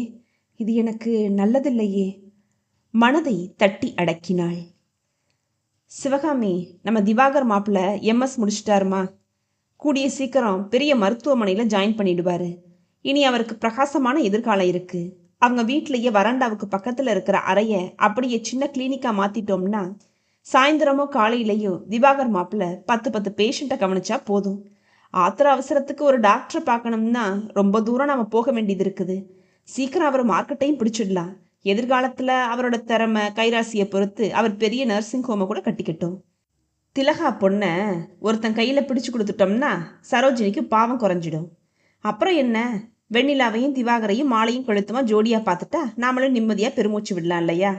அதுக்கு முன்னாடி நாம் ஒரு முக்கியமான முடிவெடுத்தாகணும் சிவகாமி. பீடிகை போடாமல் விஷயத்துக்கு வாங்க. என்ன முடிவுன்னு சொல்லுங்க. என்ன சங்கதி? நீங்கள் ஒன்று சொன்னால் அது சரியாக தான் இருக்கும். சொல்லுங்க முதல்ல. இல்லை, இந்த திவாகர் மாப்பிள்ளைய ஆரம்பத்திலேயே மெடிக்கல் காலேஜில் சேர்த்தோம் இல்லையா? சில லட்சங்களை செலவு பண்ணி தானே நாம் சீட் வாங்கி கொடுத்தோம். அதுக்கப்புறம் MBBS படிப்புக்கும் MS முடிக்கிறதுக்கும் ஏகப்பட்ட செலவாச்சு இல்லையா? சத்தியமூர்த்தியின் தங்கை சரோஜினிக்கு தனது மகனை டாக்டர் ஆக்கி பார்க்க வேண்டும் என்று கழுத்து மட்டும் ஆசை இருந்தது நிஜம். மகன் திவாகர் மெரிட்டில் தேறி வந்து விடுவான் என்று 100% நம்பினாள். அந்த நம்பிக்கையில் மண் விழுந்ததும் அண்ணன் சத்தியமூர்த்தியிடம் அழுதழுதே காரியத்தை சாதித்து விட்டாள் சரோஜினி. அண்ணே, என் துரதிருஷ்டத்தை பார்த்தியா? சின்ன வயசுலேயே பூவையும் பொட்டையும் இழந்தேன். இந்த 2 குழந்தைங்க மட்டும் இல்லைன்னா நான் என்னைக்கோ செத்திருப்பேன். என் ஆசை, கனவு, லட்சியம் எல்லாமே என் மகனை டாக்டர் ஆக்கி பார்க்குறதுல தான் இருக்குது. எனக்குன்னு யார் இருக்காங்கண்ணே? உன்னைய விட்டால் எனக்கு யாரு கதி? காசு பணத்தை நீ கணக்கு பார்க்கவே மாட்டேன். எனக்கு நல்லா தெரியும். மார்க் கொஞ்சம் கம்மியாயிடுச்சு. பணம் கட்டி எப்படியாவது சீட்டை வாங்கி கொடுத்துறனே. திவாகர் யாரு? உன் மருமகன் தானே. நாளைக்கே நம்ம நிலாவோட கழுத்தில் தாலியை கட்டி உன் வீட்டு மருமகனாக போகிறவன் அவன் தானேன்னு. எப்படியாவது அவனை டாக்டருக்கு படிக்க வச்சுடணும்னே. சட்டென்று கதறிக்கொண்டே சத்தியமூர்த்தியின் கால்களை கெட்டியாக பிடித்து கொண்டாள் சரோஜினி. அவ்வளவுதான். பாசத்தில் அவரது மனம் பாகாய் கரைந்து போனது. அட என்னம்மா நீ? திவாகர டாக்டருக்கு படிக்க வைங்கன்னு உத்தரவு போடுமா? உனக்கு சகல உரிமை இருக்குதுல்ல. என்னத்துக்கு இப்படி அழுது கெஞ்சிக்கிட்டு இருக்க பைத்தியக்காரியாட்டம்? சத்தியமூர்த்தி தான் சத்தியம் தவறாதவராயிற்றே. கொடுத்த வாக்கை காப்பாற்ற அவர் கடனை வாங்கினார். வட்டி கட்ட முடியாமல் திணறினார். தனது குடும்ப பாரத்தையும் தங்கையின் குடும்ப பாரத்தையும் சேர்த்து சுமந்ததில் ஏற்கனவே அவருக்கு விழி பிதுங்கிக் கொண்டிருந்தது. சக்திக்கு மீறிய செலவுதான். ஆனால் சளைக்காமல் உழைத்தார். தென்னந்தோப்பை அடமானம் வைத்தார். நஞ்சை புஞ்சை நிலங்களை கொஞ்சம் கொஞ்சமாக விற்றார். கடன் ஓயவில்லை. வட்டி குட்டி போட்டு அசலுக்கு நிகராக வளர்ந்து நின்றது. என்னங்க என்னங்க சொல்ல வந்ததை முழுசா சொல்லி முடிக்காம அப்படி என்ன பலமா யோசிச்சுக்கிட்டு இருக்கீங்க? எதுவா இருந்தாலும் தயங்காம சொல்லுங்க. மனைவி சிவகாமி அழுத்தம் திருத்தமாக கூறியதும் டம்ளரை எடுத்து தண்ணீரை பருகிவிட்டு நிமிர்ந்தார் சத்தியமூர்த்தி. கடன் சும கழுத்தை நெருக்கிது சிவகாமி. எதிர்த்த வீடு நல்ல விலைக்கு வருது. பேசாம அதை வித்துட்டு கடனை அடைச்சிட்டோம்னா ராத்திரியில நிம்மதியா கண்ணை மூடி தூங்கலாம். ஆனா அந்த வீடு உனக்கு சொந்தமானதாச்சே. உன் பிறந்த வீட்டுல இருந்து உனக்கு வந்த பங்கு. அந்த பணத்தை வச்சு அந்த வீட்டை உன் பேருக்கு வாங்கிட்டோம். அதுதான் எனக்கு கேட்கவே ரொம்ப தயக்கமா இருக்கு. பேசாம இந்த வீட்டை விற்க ஏற்பாடு செஞ்சிடட்டுமா கடன் அடைக்கிறதுக்கு? அவர் பேசி முடிப்பதற்குள் இடைமறித்தாள் சிவகாமி. சும்மா இருங்க. இது 4-5 தலைமுறையா புழங்கின பரம்பரை வீடுங்க. இதை விற்கணும்னு கனவுல கூட நினைக்க வேணாம். எதிர்த்த வீட்டை நல்ல விலைக்கு கொடுத்துடுங்க. அந்த வீடு எனக்கு சொந்தமானதுன்னு ஏன் பிரிச்சு பேசுறீங்க? நான் என்ன வெத்து மனுஷியா? கடன் சுமையில நீங்க சரியா சாப்பிட்றதில்ல, தூங்குறதும் இல்லை. அது ஏன் எனக்கு ரொம்ப கஷ்டமா இருக்கு. இப்படியே போனா உங்க உடம்பு என்னத்துக்கு ஆகும்னு நான் புழுங்கிக்கிட்டு இருக்கேன். அதுக்கு ஒரு விடிவு காலம் பிறந்துடுச்சுன்னு நான் சந்தோஷப்படுறேன். இது என்ன வருத்தம்னா, பொருளாதார ரீதியா இந்த கஷ்டம் மட்டும் நமக்கு வராம இருந்திருந்தா அந்த வீட்டை நம்ம நிலாவுக்கு சீரா கொடுத்துருக்கலாம், அவ்வளவுதான். அதான் கொஞ்சம் வேதனையா இருக்கு. சரி விடுங்க. இந்த கடன் எப்படி வந்துச்சு? நம்ம மாப்பிள்ளைய படிக்க வச்சதுனால தானே. எப்படியோ அவர் டாக்டராகி வெளியே வந்துட்டாரு. இன்னும் கொஞ்ச காலத்துல இந்த வீட்டுக்கு மாப்பிள்ளையா போறவருக்கு தானே இத்தனை பாடுபட்டோம். உங்க கஷ்டத்துல நானும் பங்கெடுத்துக்கிறதுல ரொம்ப சந்தோஷப்படுறேங்க. வீட்டை நல்ல விலைக்கு கேட்குறாங்கன்னு சொன்னீங்கல்ல, சீக்கிரமா முடிச்சுட்டு கடனை அடைக்க பாருங்க முதல்ல. வெண்ணிலாவுக்கு கண்களில் நீர் துளிர்த்தது. நீர் திரையிட்ட விழிகளால் அப்பாவை ஏறிட்டாள். அவருக்கும் கண்களில் கண்ணீர் குளம் கட்டி இருந்தது. உன்னைய மனைவியா அடைய நான் ரொம்பவே கொடுத்து வச்சிருக்கணும் சிவகாமி. கணவனோட சம்பாத்தியத்தை பிடுங்கி பீரோல வச்சு பூட்டிக்கிட்டு மாமியார் மாமனார வயிறு காய வச்ச முதியோர் இல்லங்களுக்கு தள்ளிடுறாங்க. அப்படிப்பட்டவங்களுக்கு மத்தியில உன் குணத்தை நினைச்சா பெருமையா இருக்கு சிவகாமி. தங்கச்சி குடும்பத்தை தூணா நின்று தாங்கிக்கிட்டு இருக்கேன். முகம் சுழிச்சு ஒரு வார்த்தை பேசினதே இல்லை நீ. இப்ப எல்லாத்துக்கும் சிகரம் வச்சாப்புல உன் பிறந்த வீட்டு பணத்துல வாங்கின வீட்டை கூட வித்து தரியே. உன் மனசு யாருக்கு வரும் சொல்லு? தழுதழுத்தார். அட என்னங்க நீங்க பெரிய பேச்செல்லாம் பேசிக்கிட்டு? நீங்க உத்தமரு, ஞானயமானவர், நேர்மையானவர், ரொம்ப நல்ல மனுஷன். உங்களை கணவனா அடைஞ்சதுக்கு நான் தான் ரொம்ப புண்ணியம் பண்ணியிருக்கேன் போங்க. சிவகாமி நெகிழ்ந்து போய் கிசுகிசுப்பாக பேசி முடித்தாள். வெண்ணிலாவின் விழிகளில் பொங்கிய கண்ணீர் உடைப்பெடுத்து கொண்டு கன்னங்களில் வாய்க்கால் போட்டு இறங்கியது. இப்பேற்பட்ட ஆதர்ஷ தம்பதிகளுக்கு மகளா பிறக்க பொருத்தமான ஜோடிய வேற எங்கேயாவது பார்க்க முடியுமா? அவளது மனம் பெருமிதத்தில் பொங்கி பூரித்தது. திவாகருக்காக வரிந்து கட்டி கொண்டு அந்த குடும்பமே அளவில்லாத தியாகங்களை செய்தது என்பது நிஜம்தான். ஆனால் திவாகர் இவர்களது அன்புக்கு பாத்திரமானவன் தானா என்ற ஐயப்பாடு ஒருவர் மனதிலும் எழவே இல்லை என்பதுதான் துரதிர்ஷ்டம். அந்த நன்றி மறந்த நயவஞ்சக நரி இவர்களது தியாகத்தையும் அன்பையும் பட்ட பாட்டையும் துச்சமாக எண்ணி தூக்கி எறிந்துவிட்டு இவர்களை துயரக் கடலில் தள்ளிவிட தருணம் பார்த்து கொண்டிருந்தது. அவள் கேசரியில் தாராளமாக நெய்யை வார்த்து கிளறிக் கொண்டிருந்தாள் சரோஜினி. ஊதி பருத்து வெடித்து விடுவது போன்று ரோலர் சைஸில் இருந்தாலும் சரோஜினிக்கு சமையலில் நெய்யை சேர்த்து கொள்ளாவிட்டால் தொண்டைக்குள் எதுவும் இறங்கவே இறங்காது.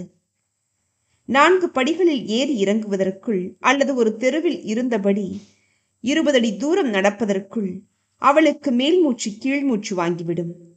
எண்ணெய் பலகாரங்களை கண்ணிலேயே பார்க்கக்கூடாது என்று அவளை குடும்ப மருத்துவர் எச்சரித்திருந்தார். அவளால் தொடர்ந்து நாக்கை கட்டுப்படுத்தவே முடியாது. மகன் திவாகருக்கு அம்மாவைப் போலவே புஷ்டியான உடல்வாகுதான். திலகாவோ நேர் எதிர்ப்பதமாக ஒல்லிக்குச்சியாக இருந்தாள். சரோஜினிக்கு மகன் டாக்டருக்கு படித்து முடித்ததும் சந்தோஷம் பீத்து கொண்டு விட்டது. மட்டற்ற மகிழ்ச்சியில் மனம் ரெக்கை கட்டி பறந்தது. உணவு கட்டுப்பாட்டில் இருந்த கொஞ்ச நஞ்ச கவனமும் காற்றில் பறந்தது. வீட்டிலே டாக்டர் இருக்கிறப்ப நம்ம உடம்புக்கு என்ன கேடு வந்துட போகுது என்ற எண்ணம் அவள் மனதில் தலை தூக்கின. அம்மா, புடவை சீட்டுக்காரர் வந்திருக்காரு. பட்டு ரோஸ் கலர்ல பிரிண்டட் சில்க் புடவை ரொம்ப ரொம்ப அழகா இருக்குமா, வந்து பாரேன். இந்த வாட்டி நிறைய தினுசா கொண்டு வந்திருக்காருமா. பரபரப்பாக கூறியபடி தாயின் தோளை தொட்டாள் திலகம். அடுப்பை அணைத்த சரோஜினி, கேசரியை கிளறிட்டேன். அதோ அந்த தட்டில் நெய்யை வறுத்து முந்திரியையும் உலர் திராட்சையும் இருக்கு பாரு. அதை அப்படியே இதுல கொட்டி கரண்டியால கிண்டி விட்டுருன்னு உத்தரவிட்டபடியே கூடத்திற்கு விரைந்தாள். ஈரக்கைகளை புடவை முந்தானையில் துடைத்து கொண்டே கூடத்திற்கு வந்தாள் சரோஜினி. தீபாவளி, பொங்கல், திருவிழா போன்ற சமயங்களில் தவறாமல் கணிசமான தொகையில் தங்கையின் குடும்பத்திற்கே துணிமணிகள் எடுத்து கொடுத்து விடுவார் சத்தியமூர்த்தி. சரோஜினிக்கும் திலகாவுக்கும் போதும் என்ற மனமே கிடையாது. திலகாவுக்கு படிப்பு அவ்வளவாக மண்டையில் ஏறவில்லை. 10ஆம் வகுப்போடு படிப்புக்கு முழுக்கு போட்டு விட்டாள். திலகாவுக்கு புடவைகள் மேலே அப்படி ஒரு மோகம். சத்தியமூர்த்திக்கு தெரியாமல் புடவை சீட்டுக்காரரிடமும் புடவைகள் வாங்கி கொடுத்து விடுவாள் சரோஜினி. வீட்டு செலவுக்கென்று சத்தியமூர்த்தி தாராளமாக பணத்தை கொடுத்து விடுவார். மாதத்தில் 3/4 நாட்கள் சமைக்காமலேயே காலத்தை ஓட்டி விடுவாள் சரோஜினி. அண்ணே, ரொம்பவும் உடம்புக்கு முடியல, நெஞ்சு வலிக்கிற மாதிரி இருக்கு, நேற்று ராத்திரியில இருந்து மண்டை வலிக்குது, என்னால சமைக்க முடியலண்ணே. போனில் தழுதழுத்து பேசிவிட்டால் போதும். அடுத்த அரை மணி நேரத்தில் சாதம் குழம்பு பதார்த்தங்களை கேரியரில் வைத்து நிரப்பிக் கொண்டு வந்து விடுவாள் வெண்ணிலா. ஒரே கல்லில் 2 மாங்காய்களை வீழ்த்துவதில் சரோஜினியை யாரும் அடித்து கொள்ளவே முடியாது. டாக்டர் பாத்தியா சரோஜினி, உடம்புக்கு என்னவா, ஊசி ஏதாச்சும் போட்டாரா என்று கரிசனமாக வந்து விசாரிக்கும் சத்தியமூர்த்தியிடம் அழகாய் கதை கட்டி விடுவாள் சரோஜினி. அண்ணே, நான் உனக்கு ரொம்ப சிரமத்தை தர்றேன்ல, கடவுள் எனக்கு நோய்களையும் வாரி கொடுத்துட்றாரேனே. எக்ஸ்ரே, இசிஜி, ஸ்கேனு, இன்னும் பிளட் டெஸ்ட்னு நிறைய எடுக்க சொல்லியிருக்காங்க. நடக்கிறது நடக்கட்டும், நான் இப்படியே இருந்துட்டு போறேன், எல்லாம் என் விதி என்று புளிய புளிய அழுது விடுவாள் சரோஜினி. நீ இப்படி விரக்தியா பேசுறதை விட்டுட்டு முதல்ல என்னென்ன டெஸ்ட்டுகள் எடுக்கணுமோ எடுத்துட்டு டாக்டரை பாருமா. இன்னும் 1 மணி நேரத்துல பணத்துக்கு ஏற்பாடு பண்ணி எடுத்துட்டு வந்துடுறேன் என்று பதற்றமாக விரைவார் சத்தியமூர்த்தி. திலகாவுக்கு இரத்த சோகையா, தொடர்ந்து ட்ரீட்மெண்ட் எடுக்கணும் டாக்டர் சொல்லிட்டாங்க என்பாள். திவாகருக்கு ஏதோ பெரிய புஸ்தகம் வாங்கணுமா, கொஞ்சம் விலை ஜாஸ்தியான புஸ்தகமா, மாமா கிட்ட கேட்க எனக்கு கூச்சமா இருக்குன்னு தயங்கி தயங்கி என்கிட்ட விஷயத்த சொன்னானே என்று கதை திரித்து விடுவாள். பாத்ரூமிலேயே வழுக்கி விழுந்துட்டேனே, இடுப்பெலும்பே தனியா கலண்டு கிடக்கிறாப்புல உயிரே போறாப்புல வலி பின்னி எடுக்குது தெரியுமா, எக்ஸ்ரே எடுத்து பார்த்துட்டா தேவலானே என்பாள். அண்ணனிடம் பொய்யை சொல்லி பணத்தை கறப்பதில் அவளுக்கு அலாதி சுகம்தான். அந்த பணத்தை சேமித்து வைத்து மகள் திலகாவுக்கு ஏதாவது பொருளை வாங்கி கொடுத்து விடுவாள். புடவை சீட்டுக்காரரிடம் மாதம் மாதம் பணத்தை கட்டி திலகா ஆசைப்பட்ட புடவைகளை வாங்கி கொடுத்து விடுவாள். புடவைய பாருங்கம்மா, இந்த பட்டு ரோஸ் கலரு நம்ம வீட்டு பாப்பாவுக்கு ரொம்ப எடுப்பா இருக்கும்மா, பாப்பாவுக்கும் இதை பார்த்ததுமே ரொம்ப பிடிச்சு போச்சு. புடவை சீட்டுக்காரர் பட்டு ரோஜா வண்ண பிரிண்டட் சில்க் புடவையை நன்கு விரித்து காண்பித்தார். சரி சரி, அதை சட்டுன்னு மடிச்சு கொடுங்க, இந்தாங்க இந்த மாதம் தவணை பணம், சீக்கிரமா இடத்த காலி பண்ணுங்க, எங்க அண்ணன் வர்ற நேரம் இது. அவருக்கு இந்த மாதிரி தவணை முறையில புடவைங்கிற எடுக்கிற விஷயமெல்லாம் கொஞ்சம் கூட பிடிக்காது, கோச்சுக்கு வரோன்னு பயமா இருக்கு, அதான் பரபரத்தாள். மறுநிமிடமே புடவை சீட்டுக்காரர் மாயமாய் மறைந்தான். இந்தாங்கம்மா கேசரி. சிறு தட்டில் கேசரியையும் ஒரு ஸ்பூனையும் வைத்து நீட்டினாள் திலகா. ரொம்ப தேங்க்ஸ்மா, பட்டு ரோஸ் கலரு கண்ணை பறிக்குதில்ல. பிளாஸ்டிக் உரையில் இருந்த புடவையை ஆசையுடன் வருடினாள் திலகா. சந்தோஷப்பட்டது போதுண்டி, முதல்ல எடுத்து பீரோல வச்சு பூட்டு, உங்க மாமா வந்துட போறாரு. அடுத்த மாசத்துல இருந்து திவாகர் கை நிறைய சம்பாதிக்க ஆரம்பிச்சதும் நம்ம யாருக்கும் எதுக்கும் பயப்பட தேவையில்லை, புரியுதானே? நம்மளோட வாழ்க்கை தரமே கிர்ன்னு பன்மடங்க ஒசந்துடும். மசமசம் நிக்காத, உங்க மாமா வர நேரம் இது தெரியும்ல, துரிதப்படுத்தினாள் சரோஜினி. ஆமா, பெரிய மாமாதான், அரவமில்ல வேலை முடிஞ்சதும் அப்படியே கிளம்பி வந்துடுவார் மனுஷன். மிளகாத்தூள் மல்லித்தூள் வாசனை எல்லாம் அவர் போட்ட ட்ரெஸ்ஸில் ஆரம்பிக்கும் போல. மனுஷன் வீட்டுக்குள்ள நுழையும் போதே காரம் மசாலா நெடி தான் மூக்க தொலைக்குது. அப்பப்பா, என்ன ஒரு காட்டமான நெடின்ற.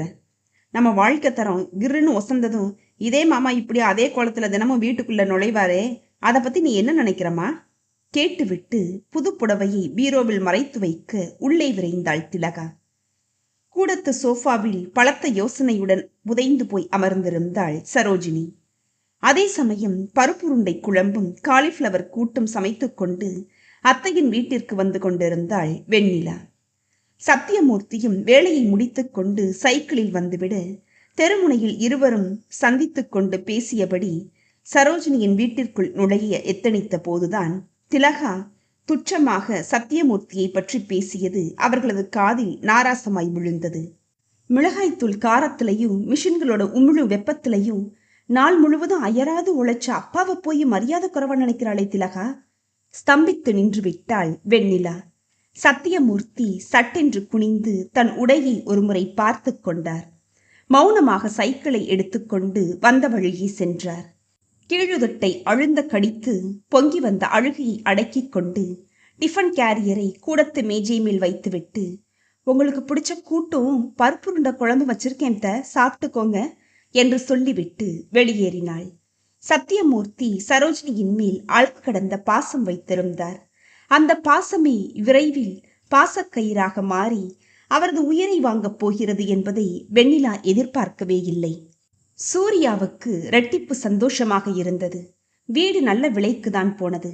அந்த பணத்தை வைத்து அப்படியே ஒரு நல்ல வீட்டை வாங்கி போட வேண்டும் என்று தரகர்களை முடக்கிவிட்டிருந்தான். அப்பா பரந்தாமன் நிம்மதியாக நிச்சலனமாக தமது காலத்தை கழிக்க வேண்டும். அதற்கு ஏற்ற வகையில் நல்ல சூழலில் வீடு அமைந்திருக்க வேண்டுமே என்று உள்ளூர தவித்துக் கொண்டிருந்தான் சூர்யா. பாலசுப்பிரமணியர் கோவிலுக்கு அருகாமையில் அமைந்திருந்த வீட்டை பார்த்ததுமே அவனுக்கு சட்டென்று பிடித்து விட்டது. அமைதியும் நிம்மதியும் நிலவும் இடம் மட்டுமல்ல, பழைய வீடுதான் என்றாலும் வீட்டின் முன்புறம் மகிழ மரம், இருவாட்சி, பவளமல்லி, நித்திய மல்லிகை என்று பச்சை பசேல் என்று தோட்டம் கண்களுக்கு விருந்தளித்தது. வீட்டின் ஜன்னலுக்கு முன்புறமாக கிளைகளை அசைத்தபடி வேப்ப மரம் சுத்தமான காற்றை வேப்பம்பூக்களின் மனத்தோடு விநியோகம் செய்து கொண்டிருந்தது. வீட்டுக்கு சொந்தக்காரங்க அதோ எதிர் வீட்டில் தான் இருக்காங்க. உங்களுக்கு பிடிச்சிருந்தா வாங்க, கையோட பேசி முடிவு பண்ணிடலாம். என்ன சொல்றீங்க சார் என்று தரகர் கேட்டபோது எதேச்சியாக எதிர் வீட்டை ஏறிட்டான் சூர்யா. அன்று வெள்ளிக்கிழமை மாலை 5 மணி வாக்கில் வாசல் தெளித்து கோலமிட்டு விட்டு நிமிர்ந்தாள் வெண்ணிலா. தற்செயலாய் எதிர்ப்புறம் பார்த்தவளின் கண்களில் சூர்யா பட்டுவிட்டான். அவளது விழிகளில் ஆச்சரிய மின்னல்கள். ஒரு கணம் தோன்றி மறைந்தது. மறுகணம் கோலமாவு கிண்ணத்தை நிலைப்படி அருகே ஓரமாக வைத்துவிட்டு உள்ளே ஓடிவிட்டாள் வெண்ணிலா. சூர்யாவுக்கு பழம் நழுவி பாலில் விழுந்தது போல் இருந்தது. அப்பாவுக்கு ஏத்த வீடு, அருகே பிரசித்தி பெற்ற கோவில், சிலுசிலுவென்று காற்று வசதி, அருகாமையில் சலசலத்து ஓடும் நதி, மனதிற்கும் உடம்பிற்கும் இதமளிக்கும் சூழல். அது மட்டுமா, அவன் மனதை ஆக்கிரமித்த அழகு தேவதை எதிர் வீட்டில் அல்லவா குடியிருக்கிறாள். தரகர் சத்தியமூர்த்தியின் செல்போனுக்கு முயற்சித்தார். இணைப்பு கிடைத்ததும் தகவலை தந்துவிட்டார். அடுத்த 5வது நிமிடத்தில் சைக்கிளை மிதித்து கொண்டு வந்துவிட்டார் சத்தியமூர்த்தி. 2 பேரும் வெளியவே நிற்கிறீங்களே, வாங்க உள்ள வந்து உட்காருங்க உபசரித்தார். அவரது கனிவையும் கண்ணியமான தோற்றத்தையும் பார்த்த மாத்திரத்திலேயே சூர்யாவுக்கு அவரை மிகவும் பிடித்து விட்டது. விலையை பேசி முடிவு செய்ததும் இருவருக்குமே திருப்தி. மனம் விட்டு பேசினான் சூர்யா. சத்தியமூர்த்திக்கும் சூர்யாவின் மேல் ஒரு ஈடுபாடு வந்துவிட்டது. பரவாயில்லையே, இந்த காலத்துல இப்படி ஒரு பையனை பார்க்கறது ரொம்ப கஷ்டம்தான். அப்பாவோட மனசும் உடம்பும் ஆரோக்கியமா இருக்கணும், அவருக்கு நிம்மதி கிடைக்கணும்னு இவ்வளவு சிரத்தை எடுக்கிறீங்களே தம்பி, நல்ல விஷயம் தம்பி. இது இந்த வீடு ரொம்ப ராசியான வீடுப்பா. இங்க குடி வந்த பின்னாடி பாருங்க, உங்க அப்பாவுக்கு நல்ல தேக ஆரோக்கியமும் மன நிம்மதியும் கிடைக்கும். உங்க குணத்துக்கு ஏத்த மாதிரி ஒரு மகாலட்சுமி மாதிரியான பொண்ணு வீட்டுக்கு விளக்கேத்த வருவா பாருங்களேன், பாராட்டினாள் சிவகாமி. உங்க வாக்கு பழிக்கட்டுமா, சங்கோஜத்துடன் முறுவளித்தான். வெண்ணிலா, சீக்கிரமா காஃபி கொண்டு வாம்மா, உள்ளே பார்த்து குரல் கொடுத்தாள் சிவகாமி. காஃபி ட்ரேயை வெண்ணிலா அவன் முன் நீட்டியதும் அவளது முகத்தை ஆர்வத்துடன் பார்த்தான் சூர்யா. 4 விழிகளும் கலந்தன. சட்டென்று பார்வையை தழைத்து கொண்டாள் வெண்ணிலா. தேங்க்ஸ் என்று கூறிவிட்டு காஃபி டம்ளரை எடுத்துக்கொண்டான். பாலில் பனை வெல்லத்தை தட்டி போட்டு தயாரிக்கப்பட்ட காஃபி கமகமவென்று அமிர்தமாய் இணைத்தது. காஃபி ரொம்ப பிரமாதமா இருக்கு சார். நல்ல வீடு அமைகிறது முக்கியமில்ல, நல்ல சூழல், சுத்தி நல்ல மனுஷங்க இருக்கிறது தான் முக்கியம். எனக்கு ரொம்பவே திருப்தியா இருக்கு. சின்ன சின்ன ஆல்ட்ரேஷன் பண்றதுக்கு ஏற்பாடு பண்ணிட்டு கூடிய சீக்கிரமே நாங்கள் இங்கே குடி வந்துடுறோம் சார். அப்ப நாங்கள் கிளம்புறோம் என்றான். அவனது கண்ணியமான பேச்சும் பணிவும் சத்தியமூர்த்தியின் உள்ளத்தை தொட்டன. சொன்னது போலவே 2 வாரங்களில் குடிவந்து விட்டான் சூர்யா. பரந்தாமனும் சத்தியமூர்த்தியும் தோழமை உணர்வில் நட்பு கொள்ள ஆரம்பித்தவர்கள்தான். நாளாக நெருங்கிய நண்பர்களாகிவிட்டிருந்தனர். காலையில் ஒன்றாக சேர்ந்து வாக்கிங் சென்றனர். இரவு சாப்பிட்டு முடித்ததும் வெகு நேரம் வேப்ப மரத்தடியில் கயிற்றுக்கட்டிலை போட்டு அமர்ந்து அளவலாவினர். அந்த வீட்டில் சமையல் செய்வதற்கு ஒரு சமையல்காரரை ஏற்பாடு செய்து கொடுத்து உதவினார் சத்தியமூர்த்தி. அங்கு குடிவந்து 3 மாதங்களில் ஒரு சுற்று பருத்து பெருத்து விட்டார் பரந்தாமன். கழுத்தை நெரித்த கடன் தொல்லை தீர்ந்து விட்டதில் சத்தியமூர்த்திக்கு பெருத்த நிம்மதி ஏற்பட்டிருந்தது. ஒரு பிரபல மருத்துவமனையில் பணியாற்றிக் கொண்டிருந்தான் திவாகரன். சூர்யா ப்ராஜெக்ட் விஷயமாக வெளிநாட்டுக்கு கிளம்ப ஆயத்தமாகிக் கொண்டிருந்தான். அன்று ஞாயிற்றுக்கிழமை ஈசி சேரில் ஓய்வாக சாய்ந்து அமர்ந்திருந்தார் சத்தியமூர்த்தி. நான் உள்ள வரலாமா கேட்டபடி தயங்கி நின்று சூர்யாவை ஆர்வத்துடன் பார்த்து வரவேற்றார். வாப்பா, இது நம்ம வீடு, வர்றதுக்கு என்ன தயக்கம்? ப்ராஜெக்ட் விஷயமா வெளிநாட்டுக்கு கிளம்புறேன். இன்னைக்கு நைட்டே ஃப்ளைட்டு, வர்றதுக்கு 2-3 மாதம் ஆயிடும். அதுதான் உங்கள்கிட்ட சொல்லிட்டு போகலாமேன்னு வந்தேன். நீங்கள் இருக்கிறதால அப்பாவையும் சந்துருவையும் பற்றி கவலைப்பட தேவையில்லை, நிம்மதியாக இருக்கலாம். அம்மாவையும் கூப்பிடுங்களேன், உங்கள் 2 பேர்த்திட்டையும் நான் ஆசீர்வாதம் வாங்கிக்கிறேன் என்றான் சூர்யா. சிவகாமி, சீக்கிரம் வா, சூர்யா தம்பி வந்திருக்காரு பாரு என்ற குரல் கொடுத்துவிட்டு திரும்பினார் சத்தியமூர்த்தி. அப்ப நாளைக்கே வெளிநாட்டுக்கு பயணப்படுறீங்களா சூர்யா? ஆமா. சிவகாமி வந்துவிட இருவரையும் சேர்த்து வைத்து ஆசீர்வாதம் வாங்கிக் கொண்டான் சூர்யா.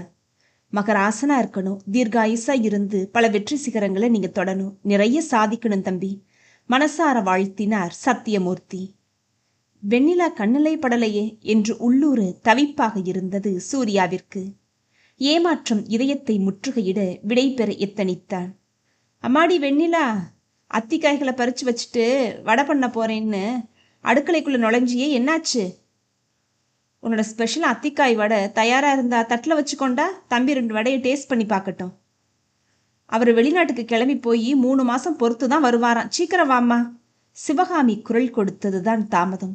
இதோ வந்துட்டேம்மா என்றபடி சூடான அத்திக்காய் வடைகளையும் தேங்காய் சட்னியையும் தட்டில் வைத்து எடுத்துக்கொண்டு வந்தாள் வெண்ணிலா. பார்வையை தழைத்தபடியே தட்டை நீட்டினாள். அவனும் பார்வையாலேயே அவளை ஒரு கணம் அளவெடுத்துவிட்டு வடையை பிட்டு மென்றான். வித்தியாசமான சுவையுடனும் கம்மென்ற நறுமணத்துடனும் அருமையாக இருந்தது. வாவ், அத்திக்காய் வடை ரொம்ப பிரமாதமா இருக்கு மிஸ் வெண்ணிலா. அத்திக்காய்ன்னு சொன்னதும் தயங்கிக்கிட்டே சாப்பிட்டேன். ஆனால் இப்படி ஒரு டேஸ்ட்ல நான் எங்கேயும் சாப்பிட்டதே இல்லை. Really it's excellent. இன்னும் நிஜமாவா? Thank you so much. விழிகளில் சந்தோஷம் பொங்க அவனை ஏறிட்டாள் வெண்ணிலா. அவளது முகத்தில் புன்னகை பூத்த போது அவளது அழகு பன்மடங்காகி பிரகாசித்ததை ரசித்தான் சூர்யா. 2 மாதங்கள் உருண்டோடின. ஒரு நாளும் இல்லாத திருநாளாய் பீப்பாய் சைஸில் இருந்த சரோஜினி அண்ணன் சத்தியமூர்த்தியின் வீட்டிற்கு வந்திருந்தாள். அட வாமா சரோஜினி, வா வா வா, இன்னும் நீயே கிளம்பி வந்துட்ட. ஒரு ஃபோன் போட்டிருந்தா நான் ஓடி வந்திருப்பேனே. முகம் மலர்ந்தார் சத்தியமூர்த்தி. அண்ணே. சேலை தலைப்பால் வாயை மூடிக்கொண்டு முதுகு குலுங்க விசும்பினாள் சரோஜினி. என்னாச்சு சரோஜினி, என்னம்மா விஷயம்? பதறிப்போனார். நம்ம திலகா என் தலையில குண்டை தூக்கி போட்டுட்டானே. பாவி மக, அந்த கிராம தலைவர் மகன் மதியரசனை விரும்புறாளா? செத்த நேரத்துக்கு முன்னாடிதான் நம்ம வீட்டுக்கு அவர் வந்திருந்தாரு. சின்னஞ்சிறுசு ஆசைப்பட்டுருச்சுங்க, கல்யாணத்தை பண்ணி வச்சிடுவோம். நான் பணங்காசுக்கு ஆசைப்படாதவன். மூத்த மருமகளும் 2வது மருமகளும் அக்கா தங்கச்சிங்க. தலா 30 சவரன் நகை, 1 லட்சம் ரொக்க பணம் சீர்சனத்தையோட வந்தாங்க. நாங்கள் எதையும் கேட்டு வாங்கல, அவங்களா விருப்பப்பட்டு செஞ்சாங்க. இப்போதான் உங்கள் புள்ள டாக்டர் ஆயிட்டாரே, உங்கள் பொண்ணுக்கு வேண்டியதை நீங்கள் செஞ்சிடுங்க. சீக்கிரமாக கல்யாணத்தை நடத்திடலாம். சீக்கிரமாக நல்ல தகவலை சொல்லி அனுப்புங்கன்னு சொல்லிட்டு இப்போதானே போனாரு. ஸ்தம்பித்து போய் விட்டார் சத்தியமூர்த்தி. திவாகர் வேலைக்கு சேர்ந்து 2 மாசம்தான் ஆகுது. இப்படி ஒரு இக்கட்டாக இழுத்து விட்டுட்டியேடி பாவி மகளே. அவளோட கன்னத்துல இப்போ ஒரு அறை விட்டுட்டு தானே வந்திருக்கிறேன். இந்த அளவுக்கு அவர் இறங்கி வந்தது பெரிய விஷயம். என் குடும்பத்தோட மானத்தை காப்பாத்துனேன். நான் உன்னையத்தான் மழையா நம்பி வந்திருக்கிறேன். அவள் பேசி கொண்டிருக்கும் போதே திவாகரம் வந்து விட்டான். வாங்க மாப்பிள்ள, உட்காருங்க. இருக்கட்டும் மாமா, எங்க குடும்பத்தையே தூணா நின்று தாங்கினீங்க, என்னைய டாக்டர் ஆக்கிட்டீங்க. கடைசியா திலகாவையும் நீங்க தான் கரையேற்றணும். இன்னும் 1 வருஷம் அவகாசம் கிடைச்சா நானே எடுத்து செஞ்சிடுவேன். திலகா மதியரசனை விரும்பிட்டதால சீக்கிரமே கல்யாணத்தை நடத்த வேண்டிய நெருக்கடி ஏற்பட்டு போச்சு மாமா. சத்தியமூர்த்தியின் கரங்களை இறுக பற்றினான் திவாகர். சத்தியமூர்த்தி புருவங்கள் முடிச்சு போட யோசித்தார். சிவகாவியும் வெண்ணிலாவும் கவலையாய் ஒருவரை ஒருவர் பார்த்து கொண்டிருந்தனர். வட்டப்பாறையில இருக்கிற மாந்தோப்ப வித்தம்னா 2 அல்லது 2.25 லட்சத்துக்கு தான் போகும். வரதட்சணை பணத்துக்கும் கல்யாண செலவு சீர்சனத்தை செய்யறதுக்கும் தான் அது பயன்படும். நகைக்கு என்ன பண்றது? திலகா வயசுக்கு வந்தப்போ நீ செயினும் வளையலும் செஞ்சு போட்டியே, மொத்தம் 6 பவுனுக்கு தேரும். எப்படியும் நம் மாப்பிள்ளைக்கு மோதிரம் செயின் எல்லாம் போடணும் இல்லையா? எப்படி பார்த்தாலும் இன்னும் 30 சவரன் தேவைப்படுமே. கவலையாய் நெற்றியை தேய்த்து விட்டு கொண்டார். சரோஜினி சட்டென்று திரும்பி அண்ணி சிவகாமியை பரிதாபமாக பார்த்தாள். மனதை இலக்கி விடும்படியான பார்வை அது. என்னங்க, எதிர்த்த வீட்டை சமீபத்தில் தானே விற்றோம். அதுக்கு முன்னாடி வாடகைக்கு விட்டுருந்தோம். என்னோட பிறந்த வீட்டு சீரா கொடுத்த பணத்தில் வாங்கின வீடுங்கிறதுனால அந்த வாடகை பணத்தை நீயே வாங்கி வச்சுக்கோன்னு என்கிட்ட நீங்கள் சொல்லிட்டீங்க. இத்தனை வருஷமாக வந்த வாடகையை அப்படியே சேமிச்சு வச்சு கொஞ்சம் கொஞ்சமாக வெண்ணிலாவுக்கு நகைங்க வாங்கி வச்சேன்னு உங்களுக்கு தெரியும். கிட்டத்தட்ட 40 பவுன் கிட்ட தேரும். அவசர தேவைக்கு அதை எடுத்து பயன்படுத்தலாமே. வெண்ணிலா நாளைக்கு அந்த வீட்டுக்கு தானே மருமகளா போக போறா. சிவகாமியின் பெருந்தன்மையை பார்த்துவிட்டு வாயடைத்து போய்விட்டார் சத்தியமூர்த்தி. அண்ணே, நல்ல யோசனை. நிலா என் வீட்டு மருமக தானே. அவள் உடம்புல 1 கிராம் நகை இல்லாமல் வந்தா கூட நான் சந்தோஷமா ஏற்றுப்பேன். முதல்ல திலகாவை எப்படியாவது கரையேற்றிடலாம்னு. ஆமாம் மாமா, நிலா என்னோட வருங்கால மனைவி தானே. அத்தையே நம்ம இக்கட்டான நிலைமையை பார்த்து மனசு இறங்கி இந்த யோசனையை சொல்லியிருக்காங்க. அடுத்த வருஷம்லாம் நான் நல்ல நிலைமைக்கு வந்துடுவேன். அது உங்களுக்கே தெரியும்ல மாமா. நிலாவுக்கு கிலோ கணக்கில் நகை வாங்கி போட்டு அழகு பார்ப்பேன் மாமா. இது சத்தியம். சீக்கிரமா மாந்தோப்பை விற்கிறதுக்கு ஏற்பாடு பண்ணுங்க மாமா. கையை பிடித்து கொண்டு அவரை யோசிக்கவே விடாமல் காலில் விழாத குறையாக கெஞ்சி மன்றாடினான் திவாகர். நீ நிலா, இதுல உனக்கு உடன்பாடு தானம்மா? தயக்கமாய் வினவினார் சத்தியமூர்த்தி. என்னப்பா இப்படி கேட்டுட்டீங்க? நான் உங்க பொண்ணுங்கப்பா. நீங்க இப்படி என்கிட்ட கேட்கறது தான்ப்பா ரொம்ப கஷ்டமா இருக்குப்பா. என் ராஜாத்தி, என் மருமகளுக்கு தங்கமான மனசு. என் வயிற்றுல பாலை வாத்துட்டியே. வெண்ணிலாவின் கன்னங்களை தொட்டு வருடி விரல்களால் தனது நெற்றியில் நெட்டி முறித்து திருஷ்டி கொளித்தாள் சரோஜினி. வெண்ணிலா பேசியதை கேட்டதும் தயக்கத்தை தள்ளிவிட்டு மாந்தோப்பை விற்பதற்கு மும்முரமாக அலைந்தார் சத்தியமூர்த்தி. கிட்டத்தட்ட 1 மாதம் கழிந்ததுதான் மிச்சம். வழிய போனா கிளவிதானே என்ற முதுமொழிக்கு ஏற்ப தோப்பை அடிமாட்டு விலைக்கு கேட்க ஆரம்பித்தார்கள். இவரது கவலை படிந்த முகத்தை பார்த்துவிட்டு எதிர்விட்டு பரந்தாமன் என்ன ஏது என்று துருவி விசாரித்தார். வேப்ப மரத்தடியில் இருந்த கயிற்றுக்கட்டிலில் அமர்ந்தபடியே விவரத்தை தெரிவித்தார் சத்தியமூர்த்தி. 2 தினங்களுக்கு முன்புதான் வெளிநாட்டிலிருந்து திரும்பி வந்திருந்தான் சூர்யா. ஜன்னல் வழியே இவர்கள் பேசுவதை கேட்டுவிட்டு சட்டென்று வெளியே வந்தான். இஃப் யூ டோன்ட் மைண்ட், நீங்க பேசுறதை கேட்டுட்டு தான் வர்றேன். என்னோட ப்ராஜெக்ட் கிளிக் ஆகி பெருமளவு லாபத்தை அள்ளி கூச்சதால எனக்கு பதவி உயர்வும் வருமானமும் எதிர்பார்த்ததை விட ரொம்ப ஒசந்திருக்குது. அன்னைக்கு நீங்க மனமாற வாழ்த்துனீங்க. உங்க வாக்கு பழிச்சிருச்சுன்னு தான் சொல்லணும். அந்த மாந்தோப்பை வெளி மார்க்கெட் ரேட்டுக்கு நாங்களே வாங்கிக்கிறோம். என்னப்பா, உங்களுக்கு திருப்தி தானே என்று அவன் கேட்டதும் பூரித்து போய்விட்டார் பரந்தாமன். ரொம்ப சந்தோஷம் சூர்யா. பெருமிதத்துடன் மகனை ஏறிட்டார் பரந்தாமன். சத்தியமூர்த்திக்கு ஒன்றும் பேச்சு வரவில்லை. ஸ்தம்பித்து எழுந்து நின்று கைகளை கூப்பினார். உங்க வீட்டை வாங்கின ராசி எங்க அப்பா ரொம்பவும் தெம்பா நடமாட ஆரம்பிச்சிட்டாரு. நிறைஞ்ச மனசோட அந்த மாந்தோப்பை எங்களுக்கு கொடுப்பீங்க. அது மேன்மேலும் எங்களை உயர்த்தும். இதுக்கு நாங்க தான் உங்களுக்கு நன்றி சொல்லணும். அவரது கைகளை பற்றி அப்படியே கண்களில் ஒற்றிக்கொண்டான் சூர்யா. நெகிழ்ந்து போய் நெஞ்சோடு அவனை அணைத்து கொண்டார் சத்தியமூர்த்தி. அடுத்த 2 வாரங்களில் திலகாவின் நிச்சயதார்த்தம் வெகு விமரிசையாக நடந்தது. விழாவில் குதூகலமாய் கலந்து கொண்டான் சூர்யா. தன் தேவதை நடமாடியதை கண்குளிர நோட்டமிட்டு கொண்டிருந்தான். குணசேகரன் தம்பதியினரும் வானதியும் வந்திருந்தனர். நிச்சயதார்த்தம் நடந்து முடிந்ததும் சரோஜினி எழுந்து நின்று பேச ஆரம்பித்தாள். என் அண்ணனோட புண்ணியத்தால என் பாரமே இறங்கிடுச்சு. நெருங்கின சொந்த பந்தங்க பழகினவங்க எல்லாரும் சபையில நிறைஞ்சிருக்கிறீங்க. உங்க எல்லாருக்குமே நல்லா தெரிஞ்சிருக்கும். திவாகருக்கு வெண்ணிலாவுக்கு திவாகரன் நாங்க பேசியிருக்கோம். உங்க ஆசீர்வாதத்தோட இன்னைக்கு தாம்பூலத்தட்டை மாத்திக்கிறோம். எங்க அண்ணனுக்கு சம்மந்தியாக நான் ரொம்பவே கொடுத்து வச்சிருக்கணும்.